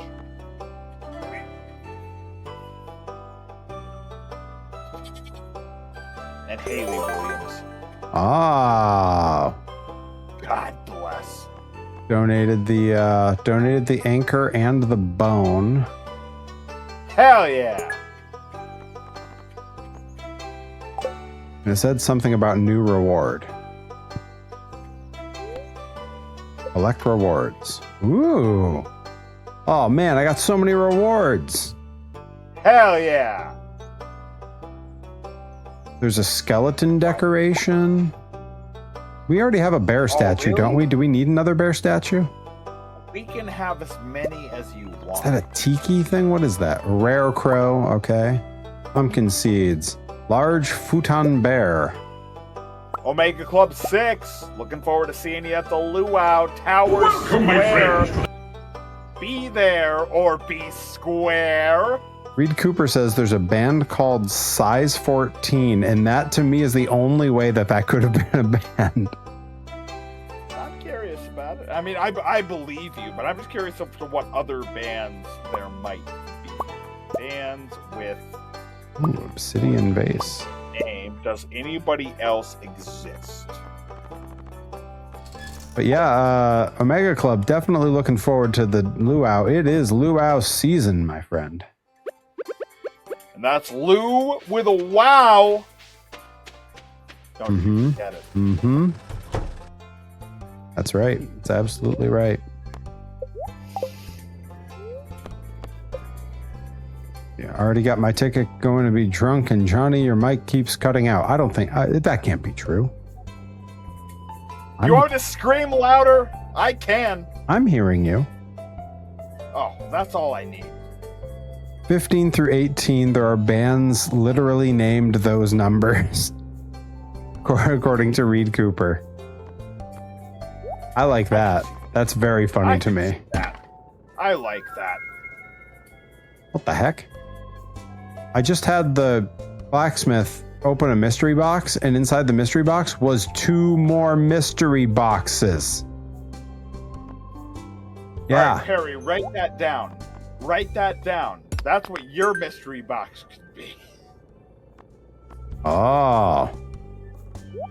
Secret mystery box. There's another mystery you open box. This mystery box, and what do you get? Another mystery box. Oh my god. Oh my god. Of the 2 mystery boxes, the first one was fish stew. The second one was 3 more mystery boxes. See, Perry, write that down. I don't even Write have it enough down. space in my backpack if they're all different things. That's what we hope for your chat. That's what we're hoping for. Oh, That they don't have any room in their backpacks. I got a tortilla. Bless. God. Yeah, you know, Now I want Taco Bell. Now I want Taco Bell. Dude, I tomorrow for dinner, I shit you not, I am firing up the grill, marinating some shrimp, and I am making shrimp tacos. I'm doing up some cabbage and jalapeno slaw earlier in the day. Let that marinate all day. Taking some. People don't realize how easy it is to make crema. No. Sour cream, lemon juice, garlic powder. That's it. People That's are idiots, crema. Marv. Little crema, little slaw, little shrimps. Throw those on some yellow corn tortillas that you let them just kiss the grill. Just a little. You're an Oaklandian that's come back out east, and you've learned about the ways of tacos and burritos and That's right.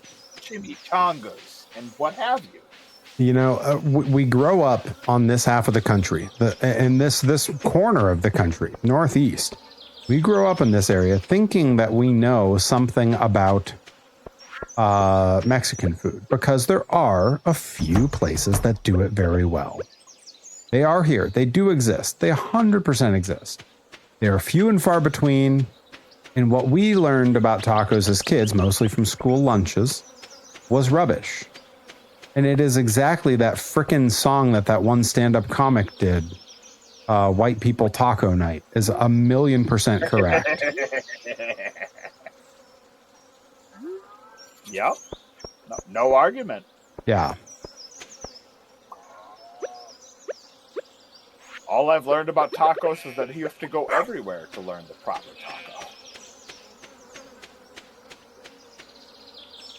You know, like, that's the thing. Like, with real Mexican food, cheese barely enters into it. Yeah, oh, no. I mean, barely. It's just a little compliment. That's Why it. can't I put this bear places where it's green, so green means it should be able to go there, and I can't put it there? Well, that bear is main eventing the luau this weekend. Oh, that's the bear.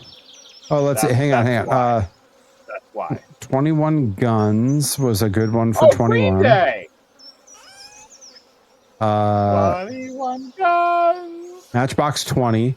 Now, Reed Cooper says the 1975, and I think 1975 doesn't count by our 311 rules necessarily, right? I love the 1975, but I don't think it counts. But Is the 1975 the band that did the theme to Community? No. What were they called? Because it was something like that. They had numbers, but I have to look that up. But the 1975 are awesome. Community theme song. It had numbers in it. It's such a jam. It was here. The 88. The 88. That's what it was. Yep, Robotic got Robotic it. knew. Yeah. The number the number of like sitcom like theme songs where I just like later was like, oh, this rules.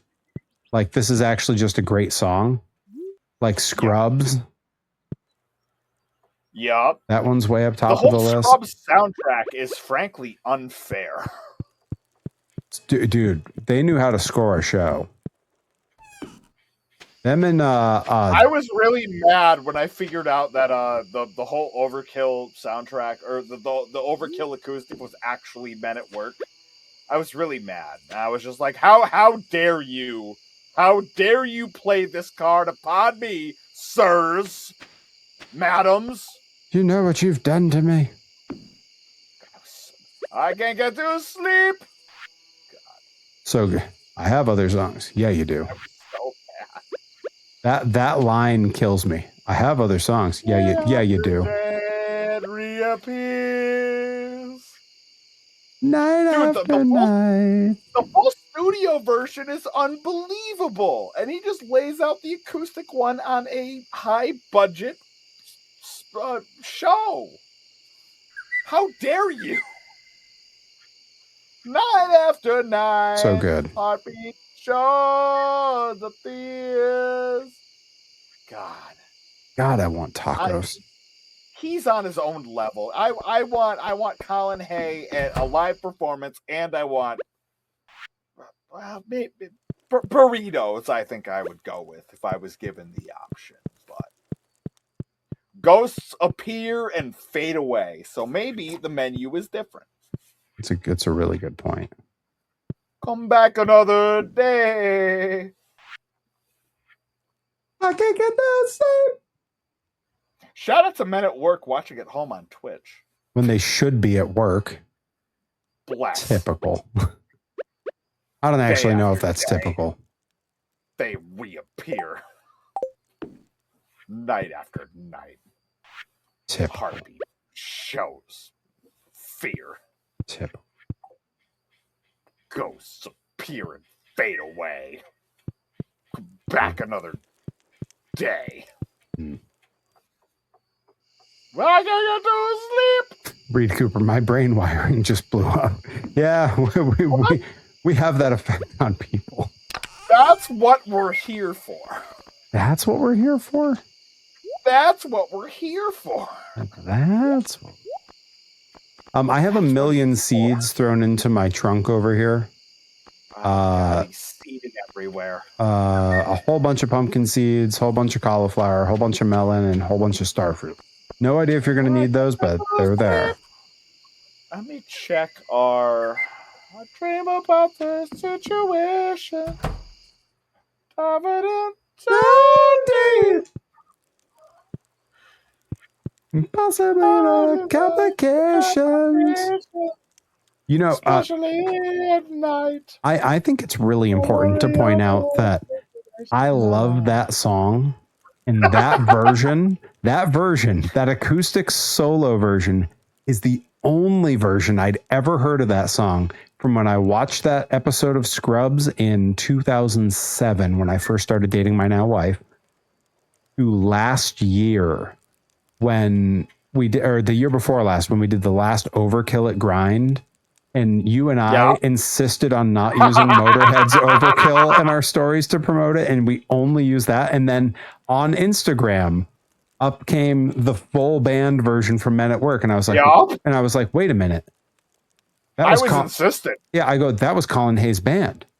Wait a minute. Yep. And I went and opened Spotify and I was blown away by what I heard. Dude, it's so good. It's so good. And if you've only ever heard the solo acoustic version, it is mind-boggling how that changes. Yeah. Yep. Guys, we've dropped 5 subs since I started the stream. We got to get those numbers back. These are rookie numbers. All right. It's just overkill. Yeah, so since the start of the stream, 5 of the old gift subs have expired.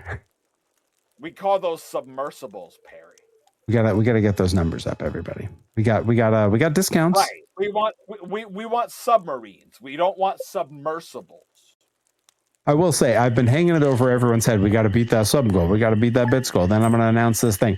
Guys, either way, to be fair, either way, beginning of July 1st, I'm just going to announce it anyway. So, like, we can announce it sooner. I'm happy to do that. But look, no one has to do anything because we will all know, all will be revealed, and we're going to have a blast on July 11th with the all-day stream. Wow. Are you ready?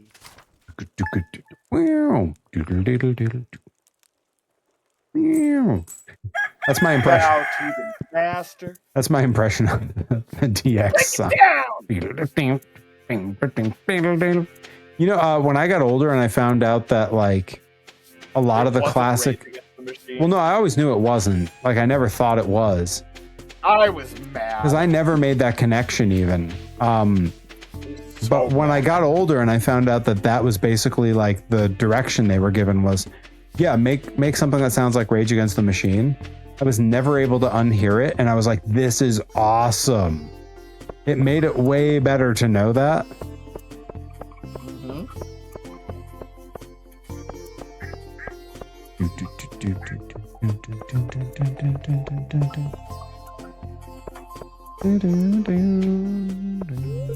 Oh. I lived in a yellow submarine once. Hated it. Never again. Only yellow submersibles for us billionaires. Exactly. Exactly. Yeah, for those unaware, me and Johnny Torres are the world's first ethical billionaires. Yep. We're not sure how it's ethical because it can't be, but just ask us. We'll tell you. We'll tell you that it is. We can't tell you how it is because it's definitely not, because there's no way for it to be. That's what press people are for, is to push the people away when they ask us questions that we don't like. Look, I'm not afraid to say the hard. I'm not afraid to take a hard line on this, guys. I don't think they need all that money. There, I said it. No. I don't think they need all that money. You can give it right to everybody else. I'd love to know what they're going to do with that money. That's more important than giving some of it to, say, me. Yeah. I can't think of a thing. Yeah. No. And frankly, there's people who need it more than I do, but I'd like to have it. Every file inspected, no viruses detected. Mm-hmm. That's right. That's right. It's all about the Pentiums, folks. God bless. Fella, bet you're still living in your parents' cellar, downloading pictures of Sarah Michelle Gellar. And posting... I'm right there with you. And posting me too, like some brain-dead AOLer. I should do the world a favor and cap you like Old Yeller. Just about as useless as JPEGs to Helen Keller. Clip that. That's gotta go on a karaoke. I don't think we've done that for karaoke, but I'm pretty sure it's been on my list. What? Excuse me? I often let other people make the call. Reed Cooper says I might hate it here right now. Why? What do you hate here right now, Reed Cooper? Perry, how many times have I told you? You got to stop letting chat drive the boat.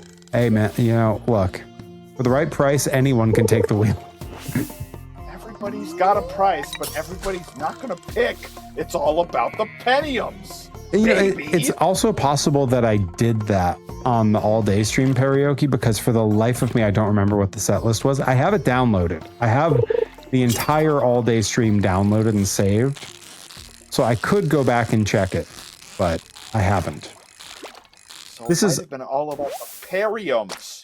I definitely need chat's help in the Discord to try to compile the list of all the karaoke songs we've done, because I hate losing track of that stuff, but I've not done a good job of it. What you want to do, chat? Yeah, you want to be hackers? Code crackers? Slackers? Wasting time with all the chat room yackers. Working 9 to 5 at Hewlett Packard. Look, you want to run with my crew, huh? Yeah. Rule cyberspace and crunch numbers like I do. Yeah. They call me the king of the spreadsheets. Got them all printed out on my bed sheets. That line is so good. Got them all printed out on my bed sheets. What are you talking about? It's so good. Folks, if Perry didn't sing It's All About the Pentiums on his last all-day stream, it's your responsibility as responsible citizens to make sure that he does this next time around. And there's only one way to get there. Money, please. And Jenny Slate just gave you all the clue. Oh, bless. Shout out to Jenny Slate watching at home on Twitch. That's exactly right. Yeah, shout out to Mona Lisa Saperstein watching at home on Twitch. God, whatever she's doing, she's not doing enough. Anyways! That's right. Herobotics got to hit those spreadsheets. Take care, homie. Enjoy Mina the Hollower. Mina the Follower? I hope you beat every boss. Yeah, no, kind of a follower, kind of a hollower. You'll figure it out. Oh, Follow Night Silk Song. Hey! Yeah, I wanted, as soon as I switched it so it was follow instead of hollow, I was like, oh, I should switch the first word on something else, and I very nearly said Follow Night Silk Dong. Jeez.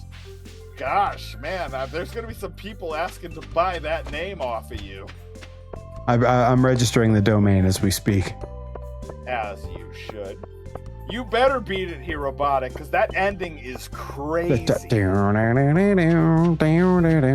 Yeah. Shout out to Morticia Adams watching at home on Twitch. Call me. Harry won't get no dessert till he cleans up his plate, so eat it. Yo, Adam and X67, that kills me. Shout out to Morticia Adams watching at home on Twitch. Call me. Whatever they're paying her, it's not enough. You know, this resurgence where everyone's learned to love goth girls, I really truly blame on the long-term effects of Elvira and Morticia Adams on all of us. Yeah, okay.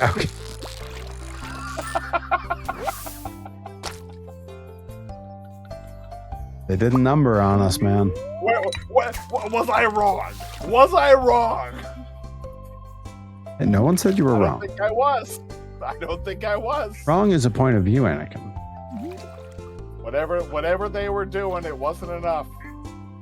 Shout out to the Staples in Vernon, because my God. Guys, I haven't had dinner yet. God. I haven't either after that.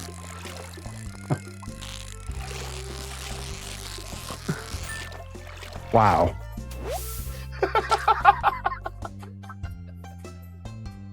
Having a great time. Bye.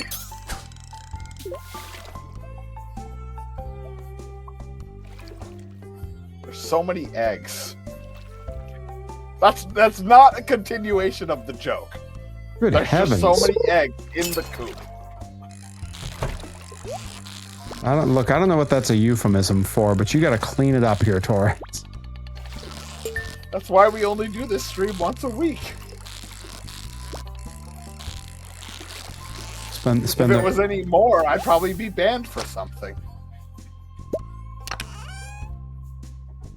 No, didn't want that. There we go. Every time I open my backpack, I see that tortilla and I get so goddamn hungry. God. There's a Deerfield Taco Bell. They're going to be ravaged. Yeah, we don't have a single fast food place in all of Deerfield.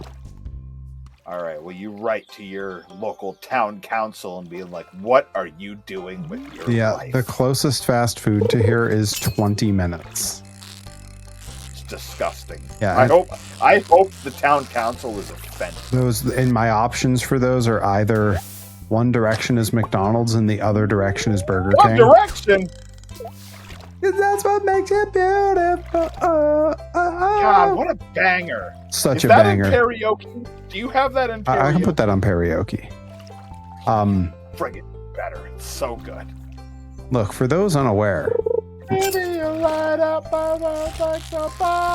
one potential future Perry lore drop is definitely going to be the video of me and my manager in front of a very hostile all pro wrestling gym wars crowd as we broke out my acoustic guitar with Levi Shapiro waving a lighter behind us, and we did our own a stripped down rendition of Baby by Justin Bieber. Perfect. Yeah, only to as we went to go into verse 2, have the music of one, I don't remember what his name is now, but Powerhouse Hobbs music play. Yeah. So he could come chase me away with a wooden bat that he very nearly got me with because I had to run over to the sound guy and hand my guitar off. He probably was deeply hurt that he had to cut that song off. He would be nearly unrecognizable in that clip because he was about 150 pounds smaller.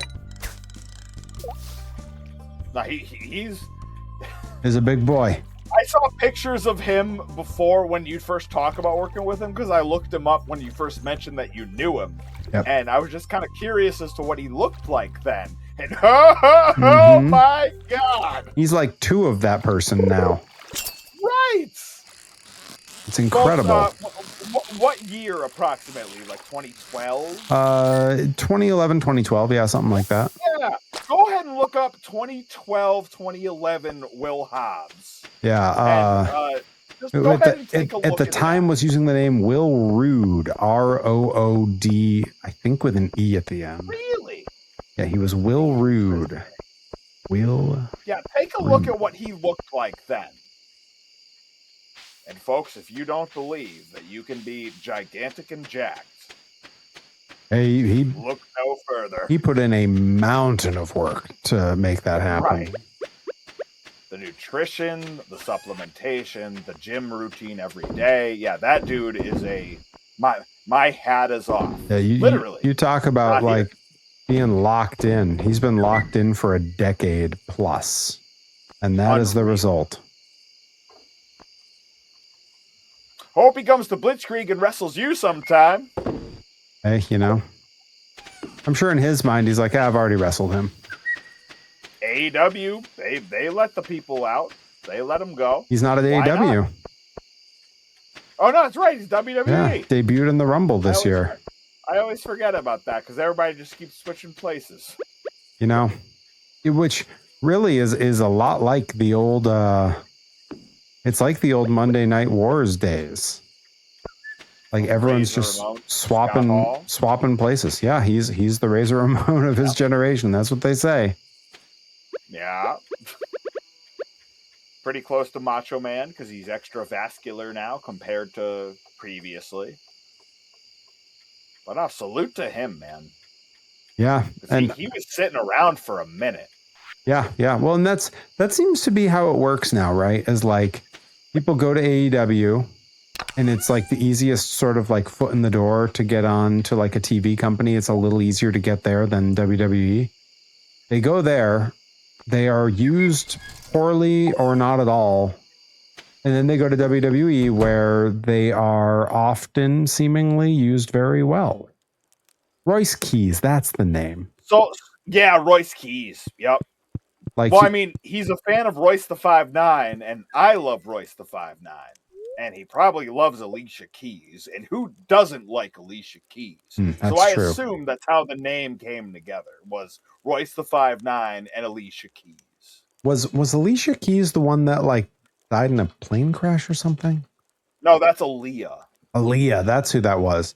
Yeah, no, Alicia Keys is top tier. Still with us. Alive. That's good. Yeah. She's unreal. Shout out to Alicia Keys watching at home on Twitch. There was a period where we lost a number of performers. Yeah, no thank you to either one era. of them. Yeah.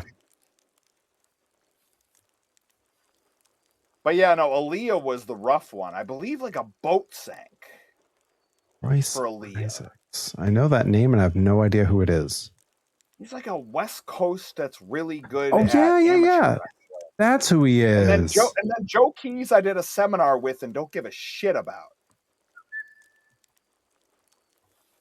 Yeah, Adam X67, my big argument for WWE picking up former AEW guys and like really using them correctly. Awesome. My big argument for that is Danhausen. That one alone, because any company could do what they're doing with him, but they didn't. It took them to do it. They did similar in AEW where like they let him do the convention circuit and stuff, but Right, but they didn't have him. WWE's doing a bit more on featuring him. Yeah, they didn't put him in 3 to 4 television spots every week with all different talents because it's the best thing on the programming. He got a bunch of money either way from the convention circuit. It's just that WWE is being better about utilizing him outside of the convention circuit. Right, like the best thing AEW found that they could do with Danhausen was to kind of just let him go keep doing what he was doing.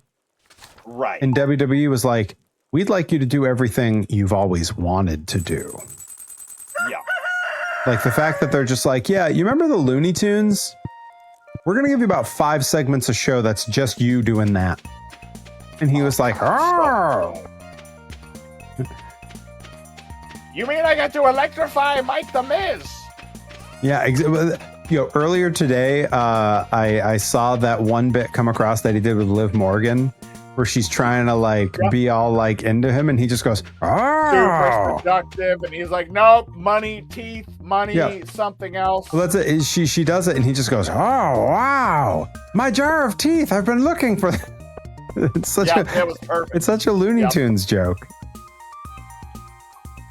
I'll be curious. It's very much like Elmer Fudd and Bugs Bunny and drag. Yeah. That's my favorite moment in Wayne's World. Because he shot that on Mike Myers, and the laugh that happens is genuine. They just kept rolling because they'd worked together so much. The more I see stuff from Wayne's World, the more I wonder how much of that was shot on everybody. Yeah, I know. There's a scene that he shot on Rob Lowe, where Rob Lowe didn't know the joke was coming and no-sold it the way his character would. And as soon as they the fourth wall Pizza Hut thing. No. It was when he's ordering Chinese and he starts speaking Cantonese on the phone, and Wayne just goes, "I'll have the cream of some young guy," and Rob Lowe no-sells it. And as soon as they yelled cut, Rob Lowe burst out laughing and just started swearing at Mike Myers. That sounds like an exhausting set to work on, but also I am here for it. Well, it sounds like whenever they did that stuff, they all kept it together and just kept the scene going. That's how you get gold. Had spit takes at the end. Right. Yeah, the wrestling scene at different Comic-Cons is really interesting because that wasn't a thing 15-ish years ago. I guess. Sure. I was gonna say, actually, I guess 15 years ago is when it started, because that was when Punk was doing the Summer of Punk, and I'd give you 9 when WrestleCon was really started being a thing. Was the mid 2010s. I was gonna say, so 2011 was when Punk was doing the Summer of Punk, and he showed up at the Comic-Con panel to fuck with John Cena. Right. So that was already happening then. In terms of the first wrestling convention. Oh yeah. In terms of a wrestling convention, but if we're talking about the actual Comic-Cons, which is that's what Reed Cooper's talking about in the chat, is NYCC and SDCC. That was Okay. Yeah, then that was way earlier. Yeah. Oh no! You reminded me that Kane had a book. Ugh! Oh no! You reminded me that Kane exists. I know. Tackle, drop down, hip toss, throw up. You know, Adam and XX7, for as much as we can say they screwed up that second Summer of Punk, it also was awesome. It had so many people that I knew that didn't watch wrestling talking about wrestling. And I'd throw out so many people to have another Summer of Punk, and we just had another one. And there was some stuff that I really liked about that Summer of Punk. People will shit on it because it didn't end up paying off the way they wanted it to. I thought bringing Kevin Nash in as the foil was cool. And if it had played off correctly in the end, I think it would have been awesome. But it didn't, because he couldn't get cleared to be in a ring. So Triple H took the match instead of Nash.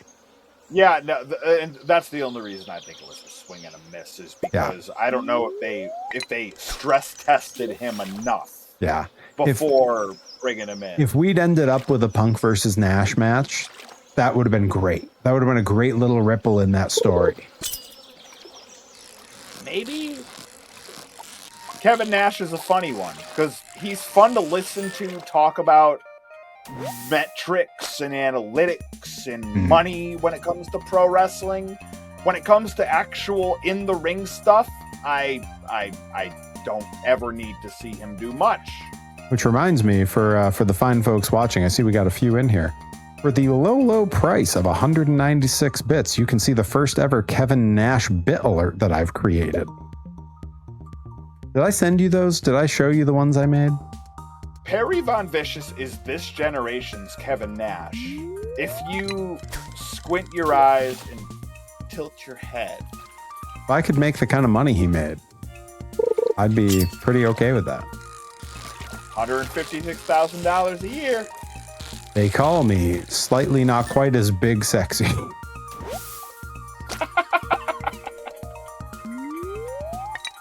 That Cena never wanted to turn heel. Otherwise, like, he probably should have just realistically never been a babyface. He could have just been Ruthless Aggression, rapper John Cena, been a platinum rap artist 3 times over because his album was sick.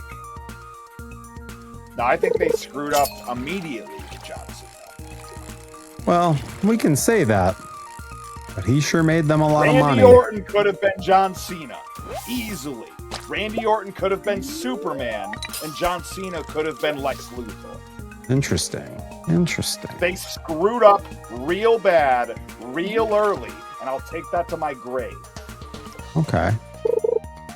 Early Fallout Boy style. I like it. Exactly. John Cena could have been the grenade jumper. And Hulk Hogan is dead to me.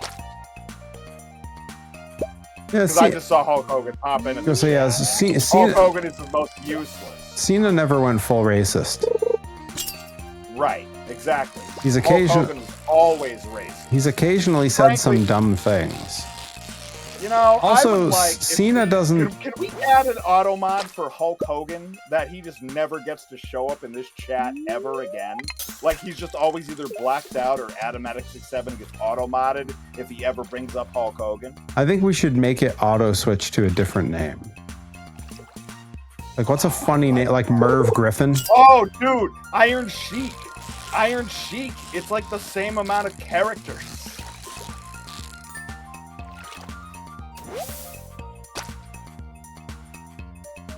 Dun, dun, dun.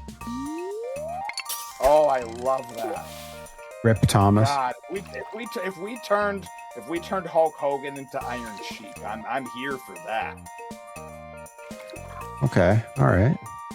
Yeah, I was gonna say, what if we replaced that name with like an equally like undesirable person, just not from wrestling? Like, what if we made it like the Hawk Tuah girl instead?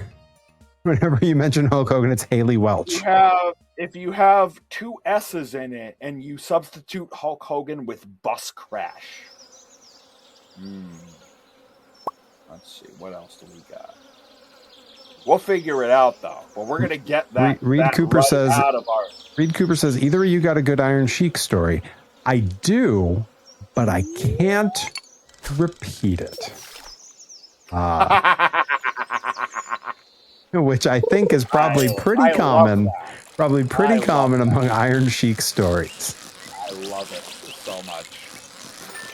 Frankly, it makes it better. Yeah, I will tell Johnny Torres off stream. If someone sees me in person, I will tell them, and I will substitute the major offending word that I can't repeat with something else. But I won't even do the censored version on a stream. I won't. Nope. Can you imagine if Hulk Hogan got in a bus crash like 20 years earlier? Anyways, I'm done. That's it. That's all I'll say about that. Are we talking about Cliff Burton? Is that who we should replace the name of? with? Hogan in his place. Like if it was Hogan or instead of Burton in his place. I think that's what we do. We make it Cliff Burton is the name that it switches to. That way we're theoretically switching their places.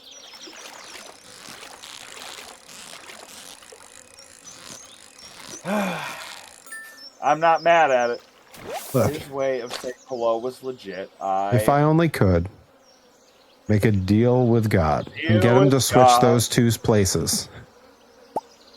Running up that road, running up that hill, keep making the other guy Mr. America.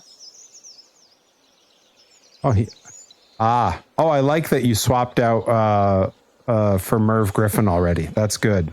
Pick that up from when I said that earlier. Jerry Seinfeld, welcome to the Merv Griffin Show. It's got a boombox with the theme song on it. Surprise guest. Jerry's telling the story, and we drugged her, and when she fell asleep, we played with the toys. All right, hey, we're gonna cut to commercial. Jerry, this is a family program. We can't be telling. He's like lecturing Folks, him. I'll have you know that I've wanted Perry's exact set to be the Merv Griffin Show ever since he started streaming, and he'll attest to it. Be like, I can't do that. Look, when I build the basement studio, I really want to make like for the wall behind me, I'm thinking I need like a custom neon sign of some type. Gonna fly. Fly. That's how it feels. That's how it feels when you talk about the basement studio being a Merv Griffin Someday. Show set. It's all coming together. I'm ready to run up a hill. Running up that building. Whoa, God, don't you tempt me. I'll be running down that building because I'll have to get into the basement where the studio is. He's absolutely right. Guys, I haven't had dinner. God, you're doing great. Every so often I feel my tummy rumble and I'm like, oh no. Oh, Winnie the Pooh. Oh no, all my gains. I'm so rumbly. Folks, it'll be fine. In your tumbly. Time for something sweet. Shout out to Winnie the Pooh watching at home on Twitch. Infusal. Who's very sly. Is that on karaoke? Coming soon to a karaoke near you. Thank God. Get ready to live. Seriously, I've got so much food in my backpack, and when I look at my inventory and I see that tortilla and the salad and the soup, I'm like, I am starving. Oh, you're doing great. Every so often, not often. Yes, Reed Cooper, to answer your question, no, I've not had dinner. Every so often, my wife will tune into the streams very briefly from the living room. She'll just go, oh, I wonder what he's doing on there. It's not often, but it does happen once in a while. She knows that I didn't eat dinner. And if she's tuning in and watching that, she is undoubtedly laughing at me because it is a decision that I made. Is this suffering? Oh, it's suffering, all right. Don't worry, guys. I had some iced coffee and some water. Bless his heart. He's doing this for you guys. Look, I would say I'm running on fumes, but fumes requires fuel, and I didn't have dinner. If you're wondering if he loves the game, the answer is yes. It's a wonderful game. It's a wonderful restaurant. Oh, that's right. I have some. Oh, right. Yeah. One of the sound things that I'm adding to the board soon is definitely Carl Weathers saying, you smell the high heaven like a tuna melt. Oh, that's pretty good. No, it's Carl. Turn it tuna melt. Now I'm hungry. It's Carl Weathers saying you got a stew going. That's going on to the soundboard. Oh, baby, you got a stew going. Because I'm always like sitting here, like going like, oh, I got to do this and I got to do that and this and that, and then it would be so easy at the end of one of those thoughts to be like, baby, you got a stew going. Throw that all in the pot. You got a stew going. Adam NX67 wants to bring you a stew of homemade hamburger and noodles with Alfredo sauce. Oh yeah. With with club sauce. You gonna Get let it, dizzy. You gonna let him talk to your girl like that? Not my girl. No, I mean, stop it. All right, I did it. I dropped the rabbit's foot into the bundle before I passed out in the community center. I did refer to it as our nausea.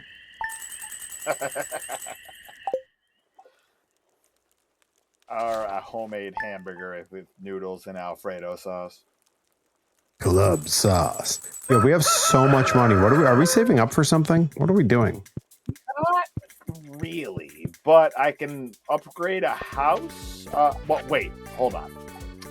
Let's see about wood and stone. Yo, it's luau season, everybody. Pelican Town luau is tomorrow. Come on. Seems like it all lined up. Folks. Perfect possible way. I'm dropping it in the chat. Are you coming? If you don't have your tickets, you better get your tickets. If you can't be there in person. You better check your pulse. If you can't be, yeah, you know where you're living. You're living in Luau City. You better check your lease, pal. If you can't be there in person, IWTV live this Saturday. And if you can't be watching it live on Saturday, you better subscribe to the Blitzkrieg Pro YouTube channel run by our good friend Mr. Johnny Torres. And those matches, the luau, will be up on the YouTube. So, get on it, folks. You better. Mayor Lewis says so. Mayor Lewis is going to be there. Are you going to be there? Reed Cooper says, you live in New York City. You live in Train Central. You could hop an Amtrak from NYC to Hartford to Springfield. Adam and I already put the Blitz command into the chat. He types Blitzkrieg spelled correctly, then he spells it Blitzkrieg, and then he just writes, "This isn't working." It's because the command is just Blitz. I need to add a command list somewhere for people to reference.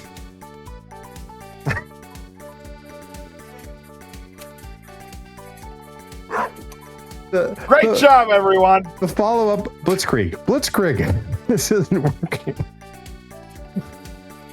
Oh, really good. Really good work, everybody. Yeah, Blitzkrieg Bog. Bog Krieg. Having a great time. Bye. Blitzkrieg Pro presents Ratlin Bog. Have you pitched that to Jerry yet? I'm going to pitch it to Sky first. I think that's my audience there. Probably a good call. But, yeah. I mean, I don't know. Jer is the Irish one of the two. That's true, but she's the one who's young enough to have watched The Wiggles. Oh, yeah, no, she's way more into novelty shenanigans and what have you as well. So, yeah, if there's anybody that's going to be...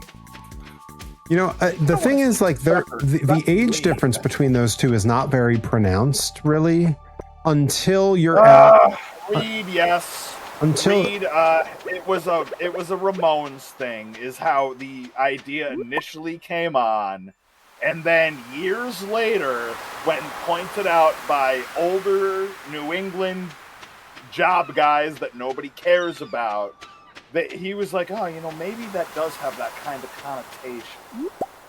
But he hasn't changed it since because it was his second name change on the company. What was the first name? Us versus Them Wrestling. Yeah, changing that was good. He got sued.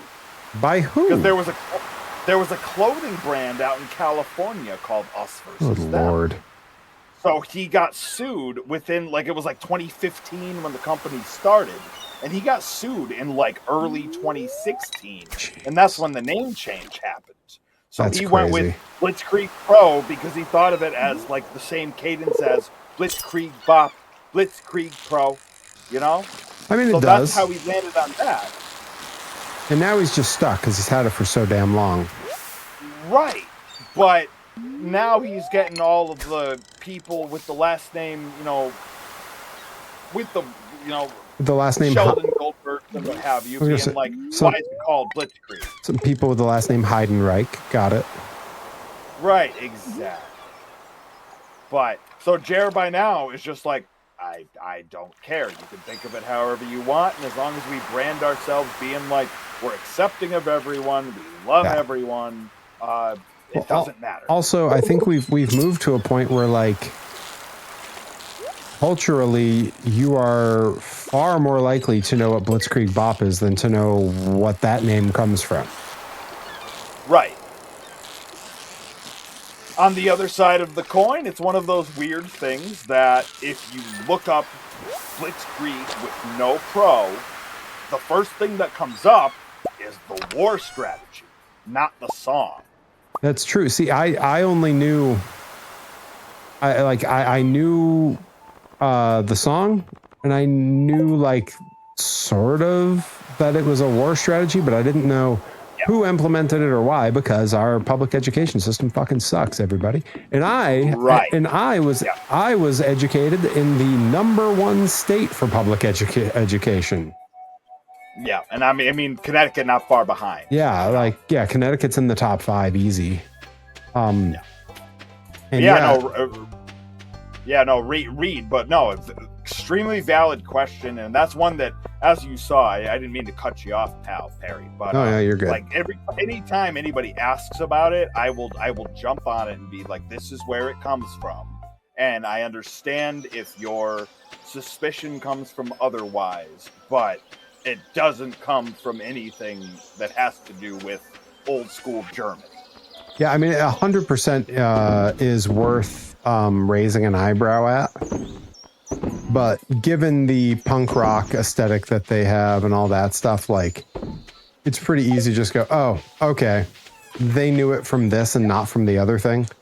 Like, if you had to ask me which thing Leary has a stronger knowledge base in, history or punk rock, like, it's not really a close call.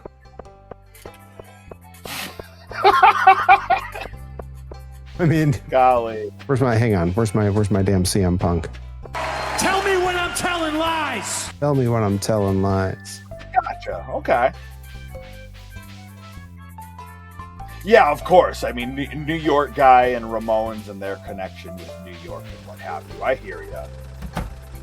But yeah, no, it's a frequent question. So that was one that the moment you asked it, I was happy to jump on that immediately.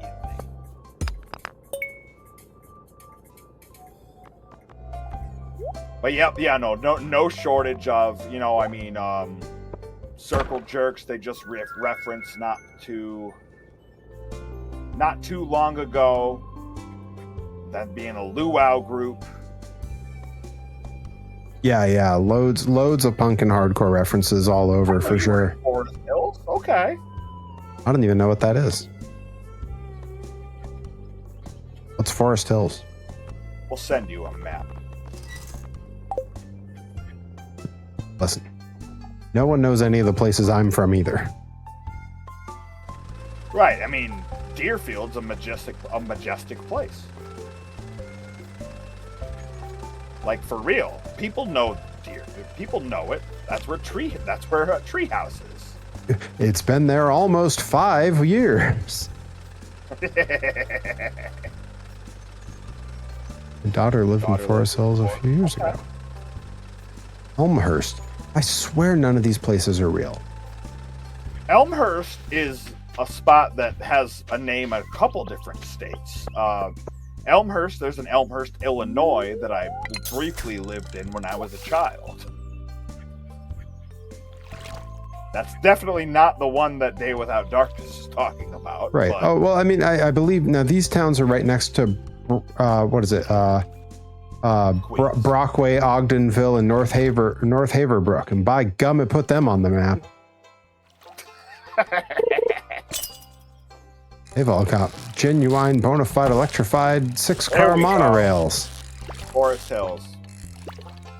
Home of Jerry Springer, Paul Simon, Jonathan. Wait, isn't there a Forest Hills in Springfield? There is. Yeah, it's that exit right by Agawam and Route 57 and such over there. Now that's definitely not the Forest Hills you're all talking about, because if that took Reed Cooper 3 to 4 hours to get to Tower Square, then off. No. He's taking the wrong bus. I was gonna say, at that point, he's walking uphill in the mud. There's a lot of Elmhursts in the U.S. if you actually look up how many of them there are. And that's a type of tree, right? We'll go with that. Hmm. Hmm. Hmm. My very abrupt Marge Simpson. Old Perry Von Simpson. That's what we call him. That's what they call me. That's what they call him. Give me a fiddlehead. Come on now. Perry the Clown. It's like Krusty. It's like Krusty the Clown. That's my Krusty. Hey. See, I smoke about as many cigarettes as old Krusty the Clown, so I've got the rasp pretty locked up. Yeah, I gotta really force my voice to sound that way. I have this smooth voice. Yes, you do. Don't everybody back me up at once. Jeez. All right, fine. Start smoothing the news. Harry's singing today. I found a fiddlehead. Big day. Big day. Love fiddleheads. I know. We harvest them from the swamp in the backyard. What was his the photographer for PvP, Charles Catholi? That was like for a while his primary form of income. Fiddlehead farming? Or I guess scavenging? Yep. Because you can't really cultivate them. Right. Special kind of guy.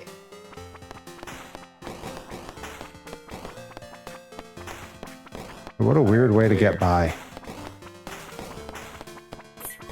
He like lived in the middle of, well, A swamp? pretty much nowhere.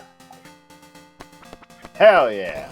Alright, we need wheat and apples and red pomegranates and red cabbages. We'll get it. We'll figure it out. Don't worry, I'll get him. Perry's got me. Perry went to the bathroom. Mama! Don't worry, Dragon's got me. Can belt out Sinatra like no other. The best way to belt it out is leaving a Yankees game after they win.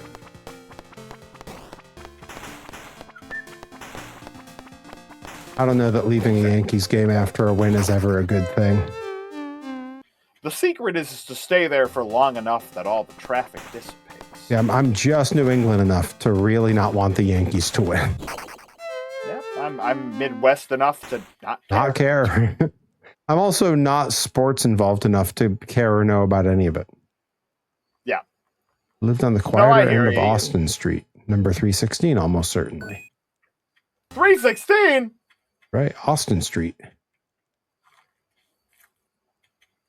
2319? That's Sid. That's Sid? The car getting crushed by Goldberg. I was gonna say Uncle Sid. The irony. Goldberg! Goldberg! Goldberg! Some of the best mic work he's ever done. Yeah, Sid was real hit or miss on promos. That's... Like some of them were great, and some of them it was like, wow, you could have used some time in the PC, brother. Every file inspected, no viruses detected. Tell me what I'm telling lies. Mm-hmm. Tell me when I'm telling lies.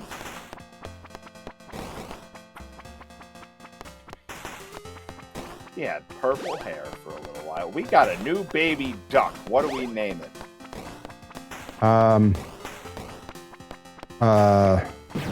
Frederick Duckless.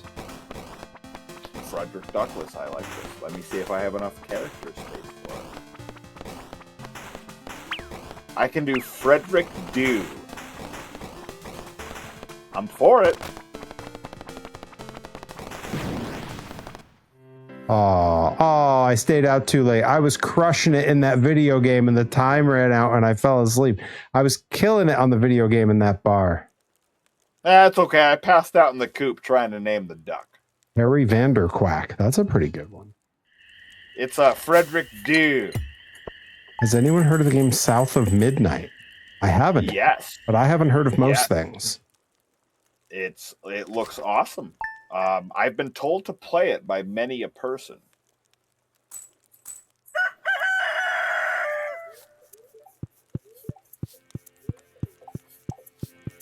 And it just might happen. But although I heard that studio, I think, just shut down. Oh. Yeah, it's pretty gross what's happening in video games these days. Mm-hmm. And for, often all the worst reasons. Yep, usually the executives are still keeping their jobs, and then everybody that's actually doing the work is getting fired, and the executives, meanwhile, are the most useless folks in the, in the hierarchy. So, yeah, Johnny Torres, there you go. You should stream that game. I've thought about it. Okay. Noted. Are you still debating additional streams? Now that my schedule's gotten extra weird, I've kind of eased off it for a minute, and I've just kind of told the new job, hey, give me my Thursday nights and leave me my Saturdays, and then I'll be available for you whenever. But we'll see once things start to get a bit more regular. Mm-hmm. But it's still pretty early for this job. But I would like to, and I've been told I should play that game. Now but for now, it's playing it by ear. Yeah, I mean, you can always just pop up when you have time, but it also depends on what other projects you got going on. There's enough. Oh, I know. You have no shortage of things to do. Okay, that's it. I'm eating this damn tortilla. I can't look at it anymore. Now, whether I'm helping the homies or figuring out my own computer, what have you. But I haven't abandoned it completely. The luau is on the beach. Am I a sleeper cell? Are you trying to activate me? What just happened? Did you go to the beach? Must kill Gorbachev. What? I'm trying to go to the beach now. So you're I'm telling me it worked. I'm going to hang on. Before I go to the beach, I need to get this blacksmith to crack open this geode. Doing great, Perry. Then, it's locked. Oh, maybe he's not open because it's the luau. Right. Bastard. I mean, that's what happens. It's funny. Oddly enough, at the Blitzkrieg luau is when I open up my shop. That's when the merch table goes up. Waiting for other players. Okay. Whenever you're ready, I am luau adjacent. Okay, I have to put the milk in I have to make the cheese. That's a euphemism. Now right? I'm ready. You might, Rabbit. You might. No, euphemism. Oh, there's more stuff I gotta... All right. We're not gonna bother with it. Where are you? I'm at the beach, or trying to go onto the beach. I'm awaiting you. Are you in the town going south, or are you in the field going... Okay, perfect. Town going south.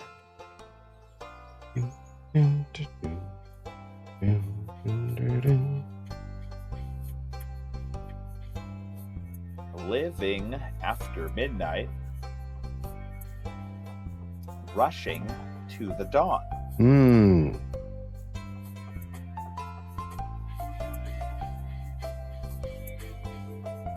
But not with an electric eye.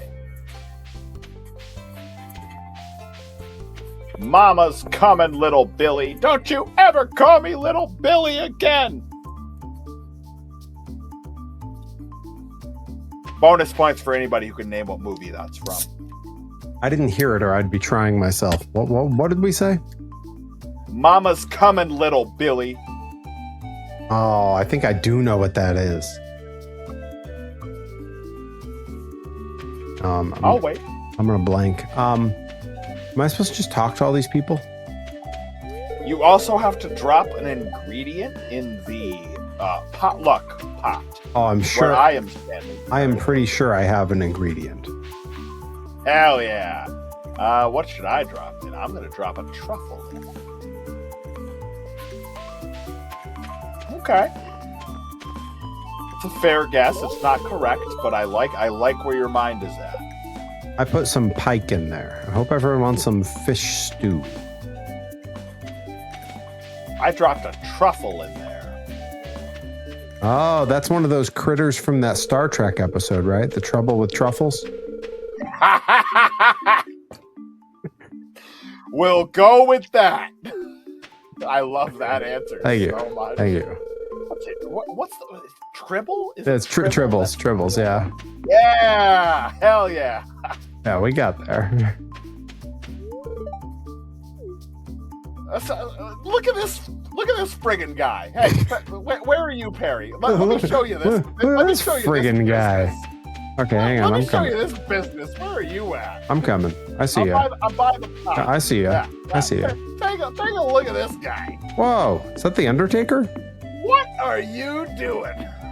Where's my fishing pole? I bet I can get him.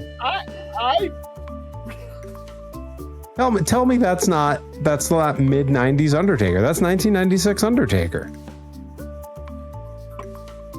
Tell me when I'm telling lies. Chat, come on. Look. Hold on. Hang on. There we go. I moved up a little bit so I can make sure that you saw. Oh yeah. I got to do it on my screen too. Yeah, there we go. Yeah. What in the world? That's 95, 96 Undertaker. That's just returned for the second Yokozuna casket match. What if he was a merman? Was he not? I mean, you're not far off. Yes, the famous Undertaker, played by Ashley Vox. Yep, exactly. That's where Ashley Vox got the inspiration. That's where Ashley Vox has been hiding out for the last little while. Oh, yes! Yeah, ever since she had changed places with Gina Monty, we haven't really seen her much since. Yo, speaking of, folks, you want a Perry lore drop? Show you Shout out to Gina Monty on Twitch. Yeah, shouts out Gina Monty, almost certainly watching on Twitch. Ref Gina, hard copy foo. If she's not a foo, though. If you don't follow her, you should follow her. You better. I don't know if she streams all that much these days, but I would hope so. She really doesn't, because I get alerts when anyone I know goes live. She doesn't. There's a few people I know who have like Twitch channels all set up, and they never use them. In fact, one of my opponents this weekend has a Twitch channel all set up. He never uses it. That Angelo? Sure is. Sure is. It's okay. We'll get Angelo to start streaming. I bet his streams would be a lot of fun. He'd just be doing what is it? What's the show he likes so much? He's always quoting it. Real Housewives of something. Yeah, see, that's what I thought. But yeah, I meant just watch-alongs of that. Like, come on, who wouldn't want to watch that with Angelo Carter? I mean, he should just play like one of those games that are adjacent to that, like The Quarry or something, where you have to choose conversation options, and then something good or bad happens. That seems right up his alley. Ooh. Should I get decals and stuff? Ceiling leaves, totem poles? I don't think there's anything valuable at that shop. I will take a look. I mean, we have something like 50,000 whatever bucks or whatever. It's a gratuitous amount of money. Yeah, it's a wonderful restaurant. It's a wonderful restaurant. It's a wonderful potluck. Yeah, none of this is very good. Like, it's decorative, don't get me wrong. If you'd like to have a jungle decal in your abode, then by all means. Reed Cooper spaced out for a minute and goes, wait, why did Gina get a shout out? What'd I miss? We were talking about, there's a Perry lore drop that we could do at any time.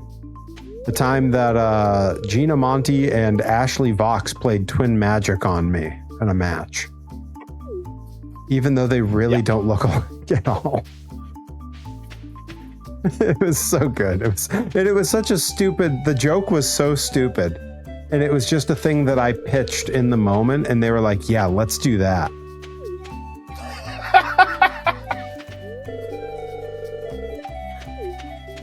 Reed, don't tell the audience. Look, the whole audience, look, I don't want to spoil it in case we do it as a lore drop, but when they switched places, the crowd started chanting, close enough, close enough. Like, the crowd was in on the joke. It was so good. Yep. Well, the best part is it took them like 3 minutes to do the outfit swap. It took so long where I was pretending to not see it happen and be out, and Gina was also not part of it. Ashley was sort of switching with Gina without her help.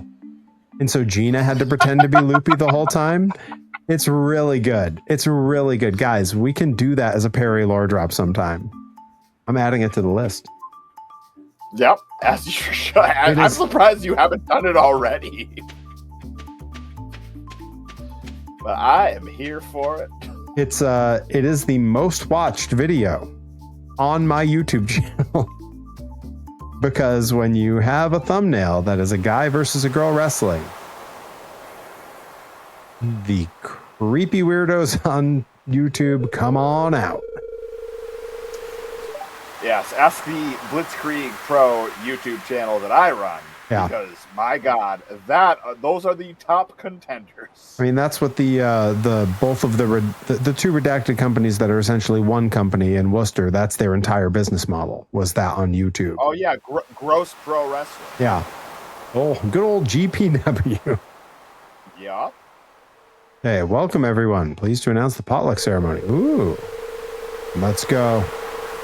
Come on. The governor is here. Luau Pot. It's the mayor. The mayor. Hi, Governor.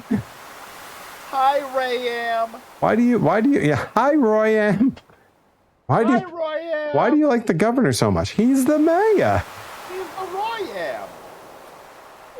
Uh-oh. Let's see. What's he going to think of it? Uh-oh. I'm not gonna call him the mayor on Saturday. I'm only gonna call him the Royam. Oh boy, here we go. Uh-oh.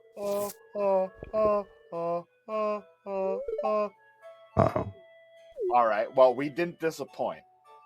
He's okay. All right. We all did very well today. You see us? Folks. Bye, Governor. Good work, everybody. I deflects to the camera. That's how I showed them all we did good work. I feel like these want some soup. These lights make my flexes look very funny because I look even paler than I am. Like the camera on your end in particular, the whites get so that like I look ridiculous. Look how white that is. I swear, yeah, pale. Oh, Pale Yvonne Vicious. Yeah, that's what they call him. Yeah, that's what they call me. That's what they call me. It's okay. That's what I mean. I've been pale my whole life. I tried tanning once, and all I did was burn. Look, I got two options. I can be pale or I can sweat buckets. Come on, everybody, come on. Pails, buckets. How do we do? Gross Pro Wrestling. Everyone cosplays as okay. Color. I'm not mad at it. Yeah, that's actually I've heard worse ideas. That one clown gimmick from the Lucha Company where he peels his face off. That could be in there. I like it. Yeah, I think we're on to something. 10 o'clock? I can't get anything done at 10 o'clock. I mean, time flies when you're luauing. You know? That's what they say. That blue-haired girl was throwing it back. I don't know what to tell you. Good God. Yeah, that's true of basically any large scale event. That sentence is pretty much true. God, why do you think I like traveling? All right. Oh, living off the land. I swear that's definitely based off the Epcot ride. Folks, 2 hours and 44 minutes in. We made it. Super cucumber. Find this rare fish in the ocean. It only comes out in the evening during summer and fall. Oh. Living La Vida Loca. Definitely going to try to get a super cucumber. Shout out to Ricky Martin watching at home on Twitch. I know. I feel like he gets a shout out like every week. I don't know if I don't think that this clip made it into during the all day stream. I had a segment where I just streamed my Japan vlogs.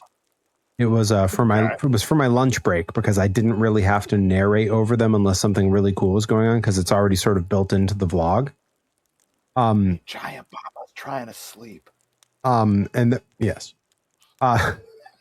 And there was, I don't think that this episode came up, but there was one night where Ripper Reed, Jake Reed, the Brit who was over there, he had been talking to a number of girls over there on Tinder. And it was way at the end of his stay there. And he was like, "Hey, I'm going out on a date tonight. Do you guys mind if I call shotgun on the shower so I can get the heck out of here?" And we were like, "Yeah, dude, of course. Like, we'll eat. We'll all shower after. Like, we'd all gotten back from the gym and stuff." And he was like, "Thanks, guys. I really appreciate it." He came out and he is hair's combed like we've never seen it. He is dressed wicked nice. Smells incredible. And he comes into the kitchen and in his British accent, he goes, "All right, lads, I'm headed out. Wish me luck." And without telling the other two, Jet, Wee, and Rip, that I was going to do this. Now, in the time since he got out of the shower, he's been in his room getting changed. Kodai has gone in to shower. Without telling them I was going to do this, on my phone, I started blasting Livin' La Vida Loca, and we all started dancing around him really obnoxiously and singing at the top of our lungs. And he was like, "What are you guys doing? Oh my God." And he's like, "I hate this." And he's like trying to get out the door. And as we're going down the hall from the bathroom door swings open and Kodai steps out in a towel and just goes, "Oh, oh," and he starts singing along and follows us as we chased him out the front door. Livin' La Vida Loca. The whole thing is in a vlog episode. I filmed the whole thing as it happened. Dude. Livin' La Vida Loca. Do you have that on karaoke? No, but we're gonna add it. What's going on? God bless America. Hey. America. It'll make you take your clothes off and go dancing in the rain. Bullet through your brain, come on! Upside inside out. What a jam. Top tier. You know, while I'm at it, that was the #1 record when I was in like 4th or 5th grade. If that's going on karaoke, I think the song Inside Out by the A-Teens also needs to go on there. Not the direction I thought you were going, but I'm not mad at it. Well, I mean, then now you're making me think there's that One Direction song that needs to go on there. See, I was thinking about Enrique Iglesias, who was like the #2 or 3 record that year.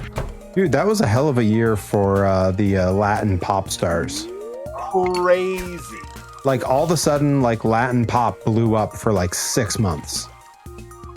There's gonna be once we get off stream, there's gonna be like 6 songs that I send you, and you're gonna be like, "This is all from the same year."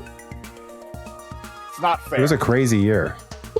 It was unbelievable. Yeah, I was in like the 5th grade, I want to say. Yeah, that tracks. I would have been in the 8th or 9th grade. So yeah, that kind of all. Come on. No, and I used to get rides home from one of my neighbors who was like super Italian but really loved Ricky Martin. So it was always Ricky Martin every time we drove home. It's always Ricky Martin. So naturally, when Ricky Marvin showed up, I was like, excuse me, who? Bless.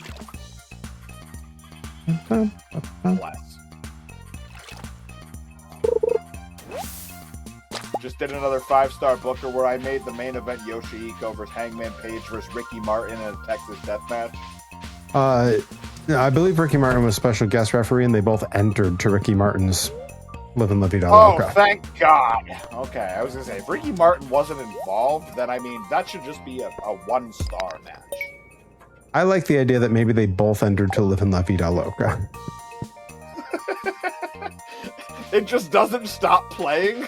They just keep it going, and the next person comes out like 2 minutes into the song. Now that's how they should do the mother of all scrambles.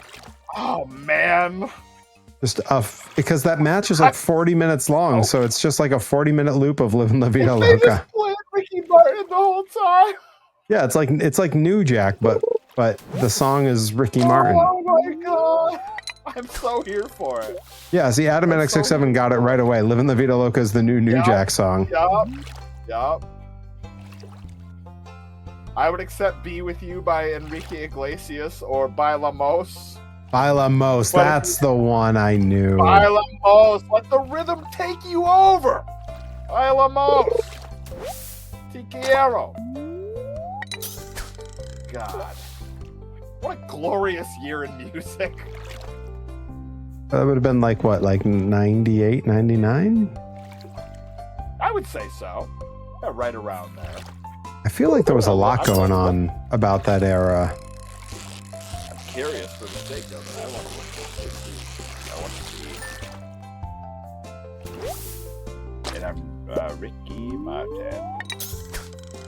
Ah, yes, Ricky Marvin. Yeah. What a worker. Top tier. Yeah, 1999. I was 10 years old. Didn't look a day over 9. God, what a mensch.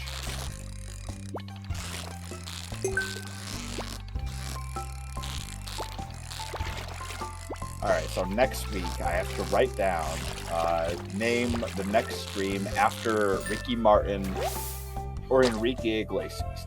Got it. Got it. Perfect. Ooh, amphibian fossil. I gotta go back to the museum. Just wanna be with you. Everybody talks about Enrique Iglesias because of Hero and stuff like that, but Bailamos is where it began. Bailamos. The rhythm take Why haven't we you had a over, wrestling show named Bailamos. that? Everybody's doing, various things named after classic songs. Why haven't we gotten Bailamos? Because everyone we know naming stuff after classic songs is wicked white. Oh God, I hate how white they are. Why is every wrestling promoter some frickin' honky? Ugh, God, bunch of honky-tonk men. But now I'm thinking about it, and I'm like, have I ever worked for a wrestling promoter who wasn't some frickin' white dude? I mean, You know what? All the girlies are not saying that they're pretty fly. I mean, why is the ocean so green all of a sudden? This is not the color it was before. What happened? Oh my God, what happened? Why is it all... Is it polluted? You might, Rabbit. I don't know what's happening here. I don't like it, but you might, Rabbit. Well... Let's see if I can catch anything in this weird green ocean. Seriously, have you seen the ocean? It's all weird and green. I haven't been over to the ocean because I haven't really been making any money off the ocean. If this is about swimming in the ocean, out of the question.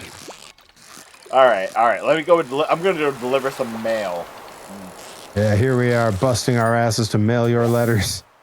Deliver your mail. Back from whence you came. You go make your thing. What about This Is Your Night by Amber? I mean, when I think of Amber, I think of the former New England female wrestler who dated my former mentor, Frankie Arion. I was going to say, I remember Amber. I didn't know she and Frankie dated. Oh, for a long time. That was how I met her. Oh, I had no idea. Did I come into the scene after that, or was that after I had left already? That was after you left already. Okay. But She was back and wrestled a bunch of matches for NCW like 2 years ago. Yeah, she's come and gone for NCW a couple times. Frankie's long gone, and I guess she now is happily married and doing well. That's a good way to be married. Not a surprise. Not a surprise, because she was always very smart. I guess she got like her she does like personal training or something in that ilk. Makes sense. Yeah, she's doing very well. Yep, good old Amber. They were back when couple names were a fun fad. They were Framber. I was going to say Framber. That sounds a little bit like it would be some kind of like milkshake, like a Fribble. That was kind of where my brain went immediately, because and she immediately got mad because she was really into the name. It was like Framber, like Fribble. No, oh, sorry. No, it's not like a Fribble. Yeah, you're right. Yeah, great foot to get off on. Half of a Fribble never yelled at me for asking about it. And then it was an uphill climb for a little while ever since. Hate climbing. So much work. She was always so nice though. Unless you asked her about Fribbles. And that's my favorite. That's my favorite Star Trek episode. Is the Trouble with Fribbles. Oh yes, the Trouble with Fribbles. Yep. Follow Night Silk Dong. God, you made it through the underworks. I'm happy to say that live on a stream. I can't believe I've made it as far into that game as I have. And now that I know I'm only about a third of the way through the game, that's really, yeah. Yep. It's a magnificent game. It's a wonderful restaurant. Once you get there's gonna be a point where it feels more like like you've landed at a base, and you can move a bunch of different places all at once. You're almost there, and then like when I was telling you about like it's easy to get rosaries and stuff like that, you're almost there, and then you'll be able to go fast travel everywhere and clean out all the merchants and be super strong, but it's a challenge. Boom. That game is on its own level. Super cucumber. Love that. Just that quick. I don't think we need it for anything. Isn't a Fribble something you get at the friendlies? Yes. Yes, thank you. Thank you. The Trouble with Fribbles. That's how Shatner got fat. That's like the name of the episode, isn't it? No, it's Tribbles. Trouble with Tribbles. Right, like the Trouble with Tribbles or something. Yes, that's that's the episode name. Star Trek. Okay. And it's like of the OG Star Trek, I believe it's like the only like famous episode where like anyone remembers the title really. Okay. It's like I know like Next Generation, a bunch of those. There's a whole bunch of like famous episodes where people know the title. But like for the original Star Trek, that's the only one. I'm such a late bloomer on Star Trek. Anything I've watched is all like I watched it over the age of 18 or what have you. Yeah, I mean, truth be told, I've seen. If you look at the percentage of Star Trek that exists and the amount I've seen, I am a rounding error. I've seen basically zero. Okay. I feel less bad. Which is crazy. One of our best friends from college, my wife's roommate from when we were in college, that her and Herobotic are the people we met through. Okay. He and her partner have like a Star Trek podcast where they've done every episode. Wow. Yeah, they've done basically all of it, and now they're like, all right, I guess we're going to do Battlestar, and now we're going to do like I guess every Halloween we'll do like a special run of like horror movies where we have guests on to talk about them. Like, and neither of us has ever bothered to watch any Star Trek. Which, like, you would think with my media savvy and my willingness to go on podcasts, I would have watched some just to like get on an episode with them. Haven't bothered. And both those shows are immense, aren't they? They are huge, yes. And they, I believe at this point, have done every Star Trek episode and every Star Trek movie. Wow, okay. I've seen like a bunch of the Star Trek movies because it seems like those are just way easier to follow. And then I've watched a bunch of Next Generation. But outside of that, I'm in the dark. Yeah, so if anyone in the chat is a big fan of Star Wars, their podcast, if I'm remembering correctly, is a star to steer her, or a star to guide her, or whatever the line from Star Trek is. Okay. It's one of those lines. They're easy to find, and I understand they're supposed to be great. Herobotic is a frequent guest, especially for the Halloween episodes where they talk about horror movies. That's awesome. I didn't know he was such a big Star Trek guy. Yeah, I know he knows a lot of the Star Trek. When I was in college, mutual friend of ours, one of my roommates, was a diehard fan of what's the one with Captain Janeway? The one where it was a female captain. It's not Next Generation. It's the one that comes like after Next Generation. Deep Space Nine. It might be Deep Space Nine.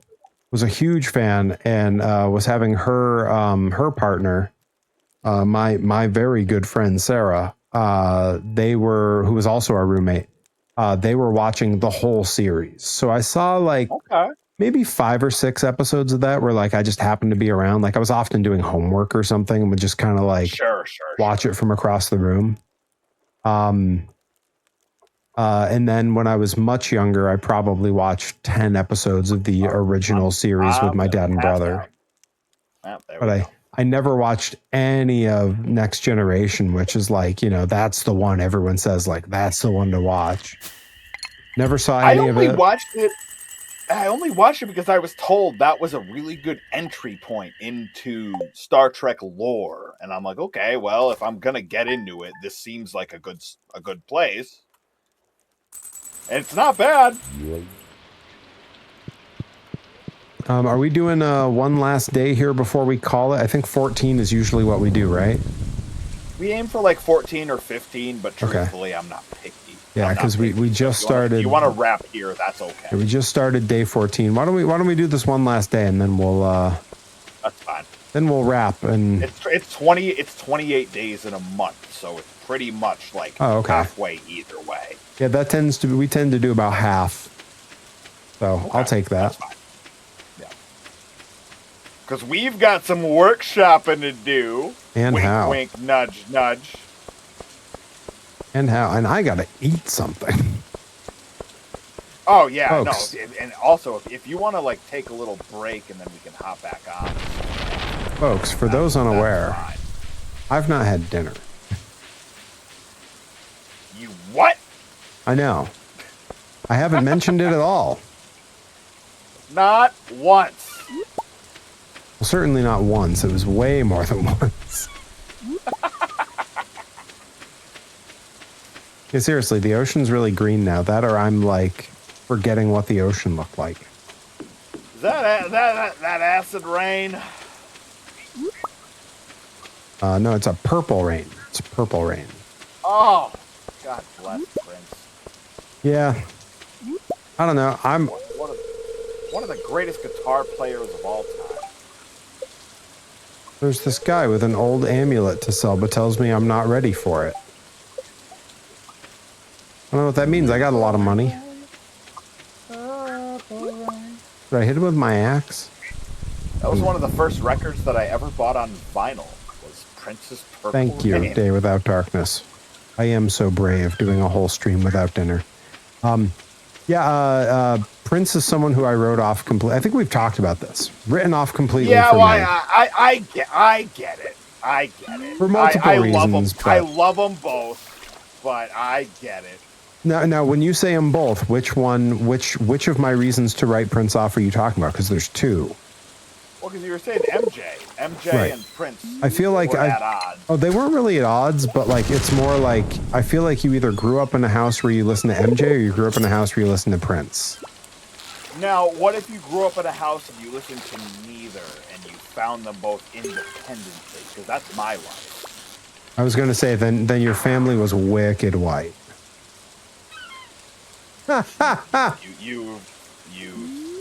You've seen my house. I am aware. I don't know what to tell you. No. The other reason is because Prince was such a dickhead to Weird Al forever. Like openly a dickhead to Weird Al. I heard that and I was like, yeah. I didn't even think of the Weird Al. Ain't nothing he could have done musically that's gonna make him worth it to me. Okay, I get that. I always thought of the Michael Jackson and Prince situation, I guess you'd call it, or yeah, like it seemed to be at a weird at odds thing. Like I think it's totally fine for an artist to be like, nah, I don't really want Weird Al to parody my song. Like that's fine. That's your prerogative. But to be like shitty about it and then to literally have your security go find Al at the Grammys and tell that man to not make eye contact with me. Nah, he can get fucked. Short little dead bastard. Yeah, I get it. I hope I get where you're coming from. I hope he got shorter before he died because I know how angry he was that he was short. Yeah, I mean, us short folks have a reason to be mad. No, I think there's a lot of short people. I like being what, around. Do you think I'm tall? Tall is a point of view, Anakin. Yeah, see, yeah. Stop, you're right in your tracks. And you're like, he is not tall. Look, I am constantly getting people's height wrong. When I insisted to Rip that I was pretty sure he was 5'10", he got very angry at me because he is not. He is not. Also, when I insisted long ago, when I insisted to both him and Delmy that I thought they were the same height, they both got really mad at me.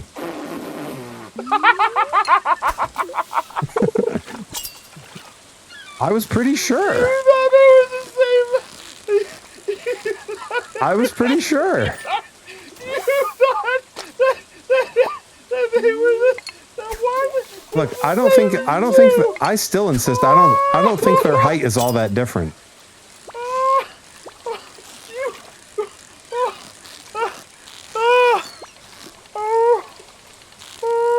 Okay. Listen. Oh, thank you so much. I needed that so much. I feel, God, if laughs could talk. Today feels so much better. Reed Cooper says the face I'm making at my assumption of their Harry, heights. thank you so much. Look, you did that as a favor to me, right? You weren't serious. No, I was dead serious. Day Without Darkness is with me. Are they not?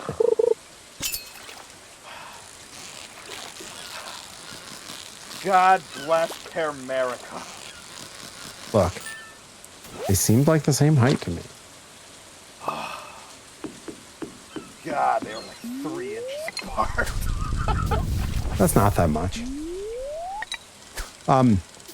Maybe that's the issue.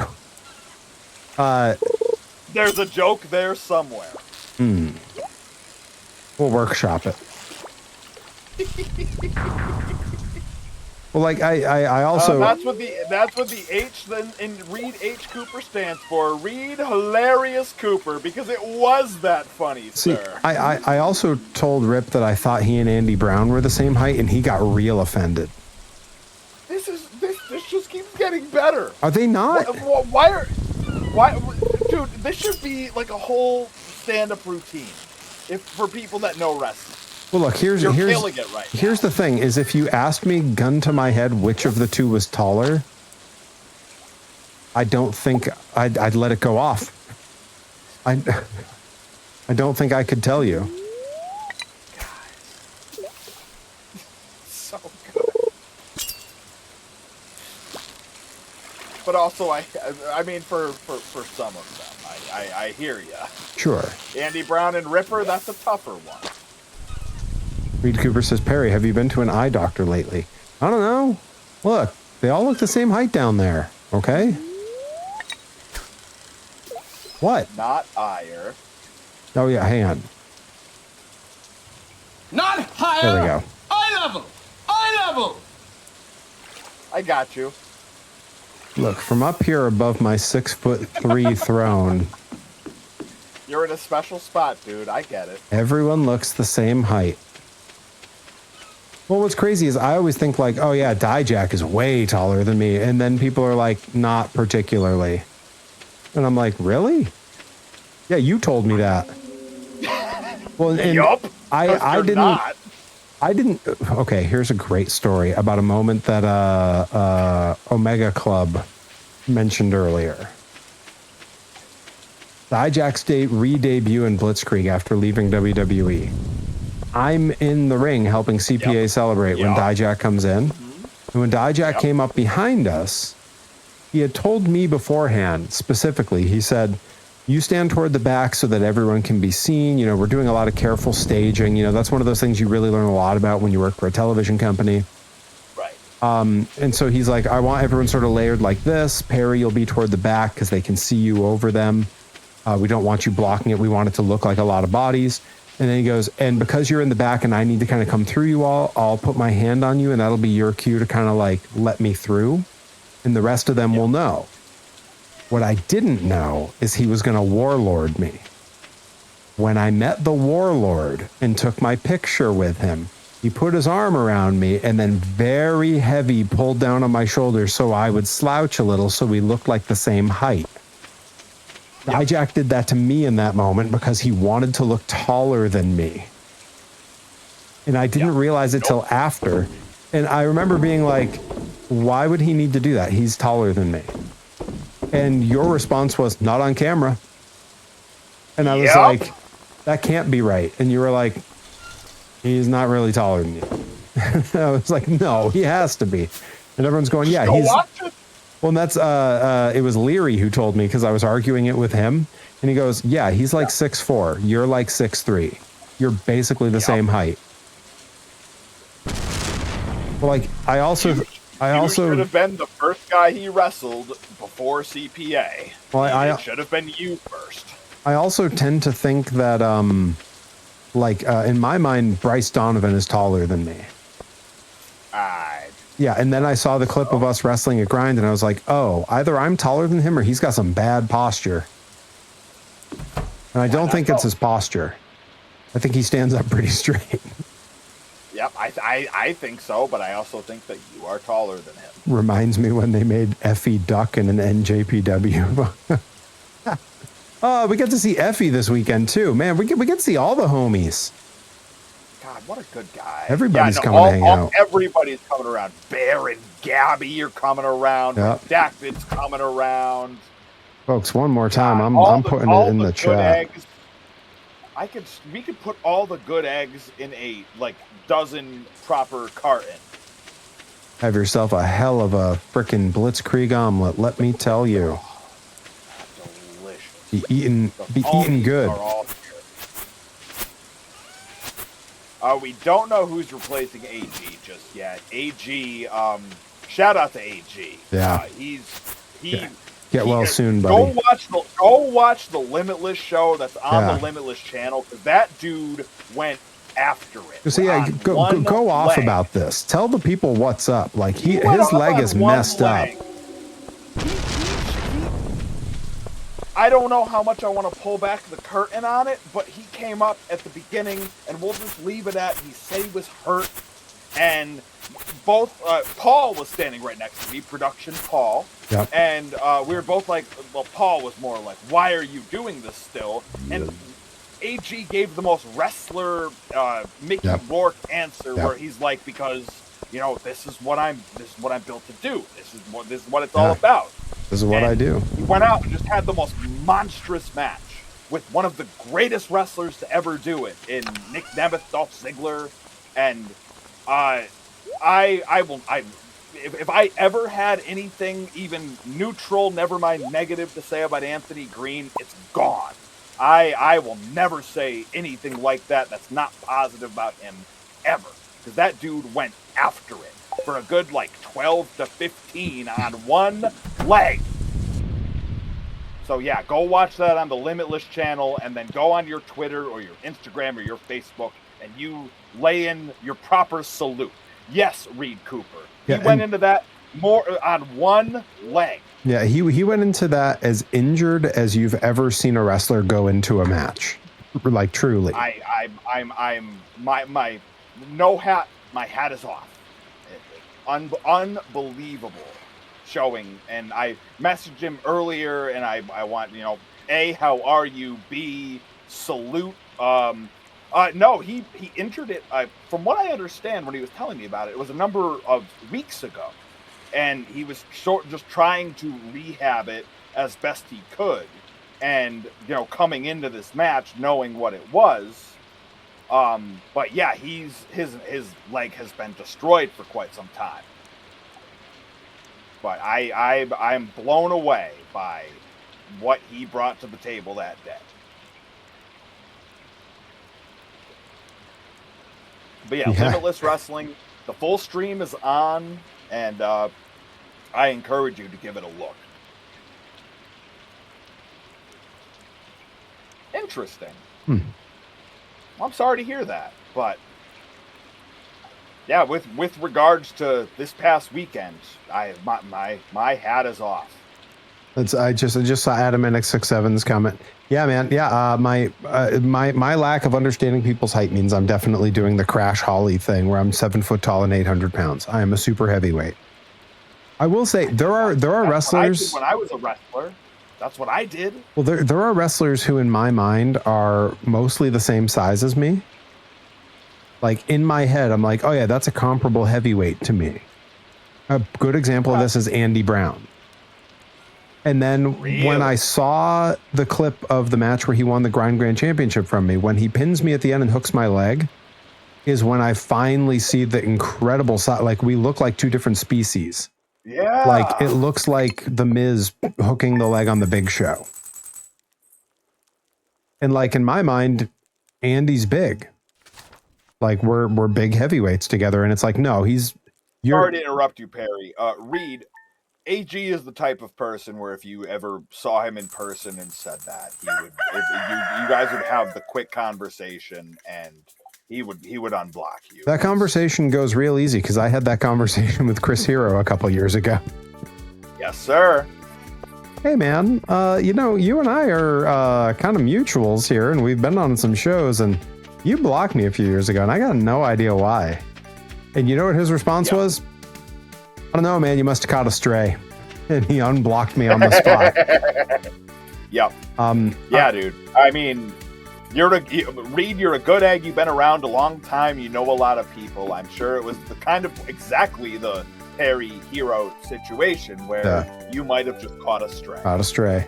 I am at the your house, ready for our picture. Yep, we'll make it happen. I'm gonna get out of my bed. I've been sleeping way too late. It's 7:10. Sometimes you need a rest. I get it. God, I get it. All right. Oh, there we go. I'm gonna switch my settings so we can do our proper screenshot. Good. All right, you're in the spot, yeah? Yep, I am. I am in the spot. All right, say cheese. Cheese. Haha, all right. All right, homies. Appreciate y'all tuning in. We'll be back around next Thursday for more Stardew Valley. Perry will be back Monday night, if not sooner, for more Silk Song Act 2. But appreciate y'all tuning in. And don't forget, y'all have a great rest of your night. Blitzkrieg Pro, Luau, Saturday, Springfield. Be there. Johnny Torres will be on the call. I will be trying to regain the Jensen Championship in a match against Angelo Carter and Azure, the current champion. And in the meantime, over on my channel, if that's where you're watching, I have set a little raid for the homie, Brian Abu Shakra, King Lord Brian, over on KLBR. So hop in there, tell him we say hello, drop a couple emotes, listen to some cool music, watch some cool videos. And I'll be back Monday. and through the week. And Johnny Torres will be back with us on Thursday. And who knows, either one of us could pop up in between then and now. So make sure you got all the alerts set the right way. You never know. Have a great night, folks. Take care, kids.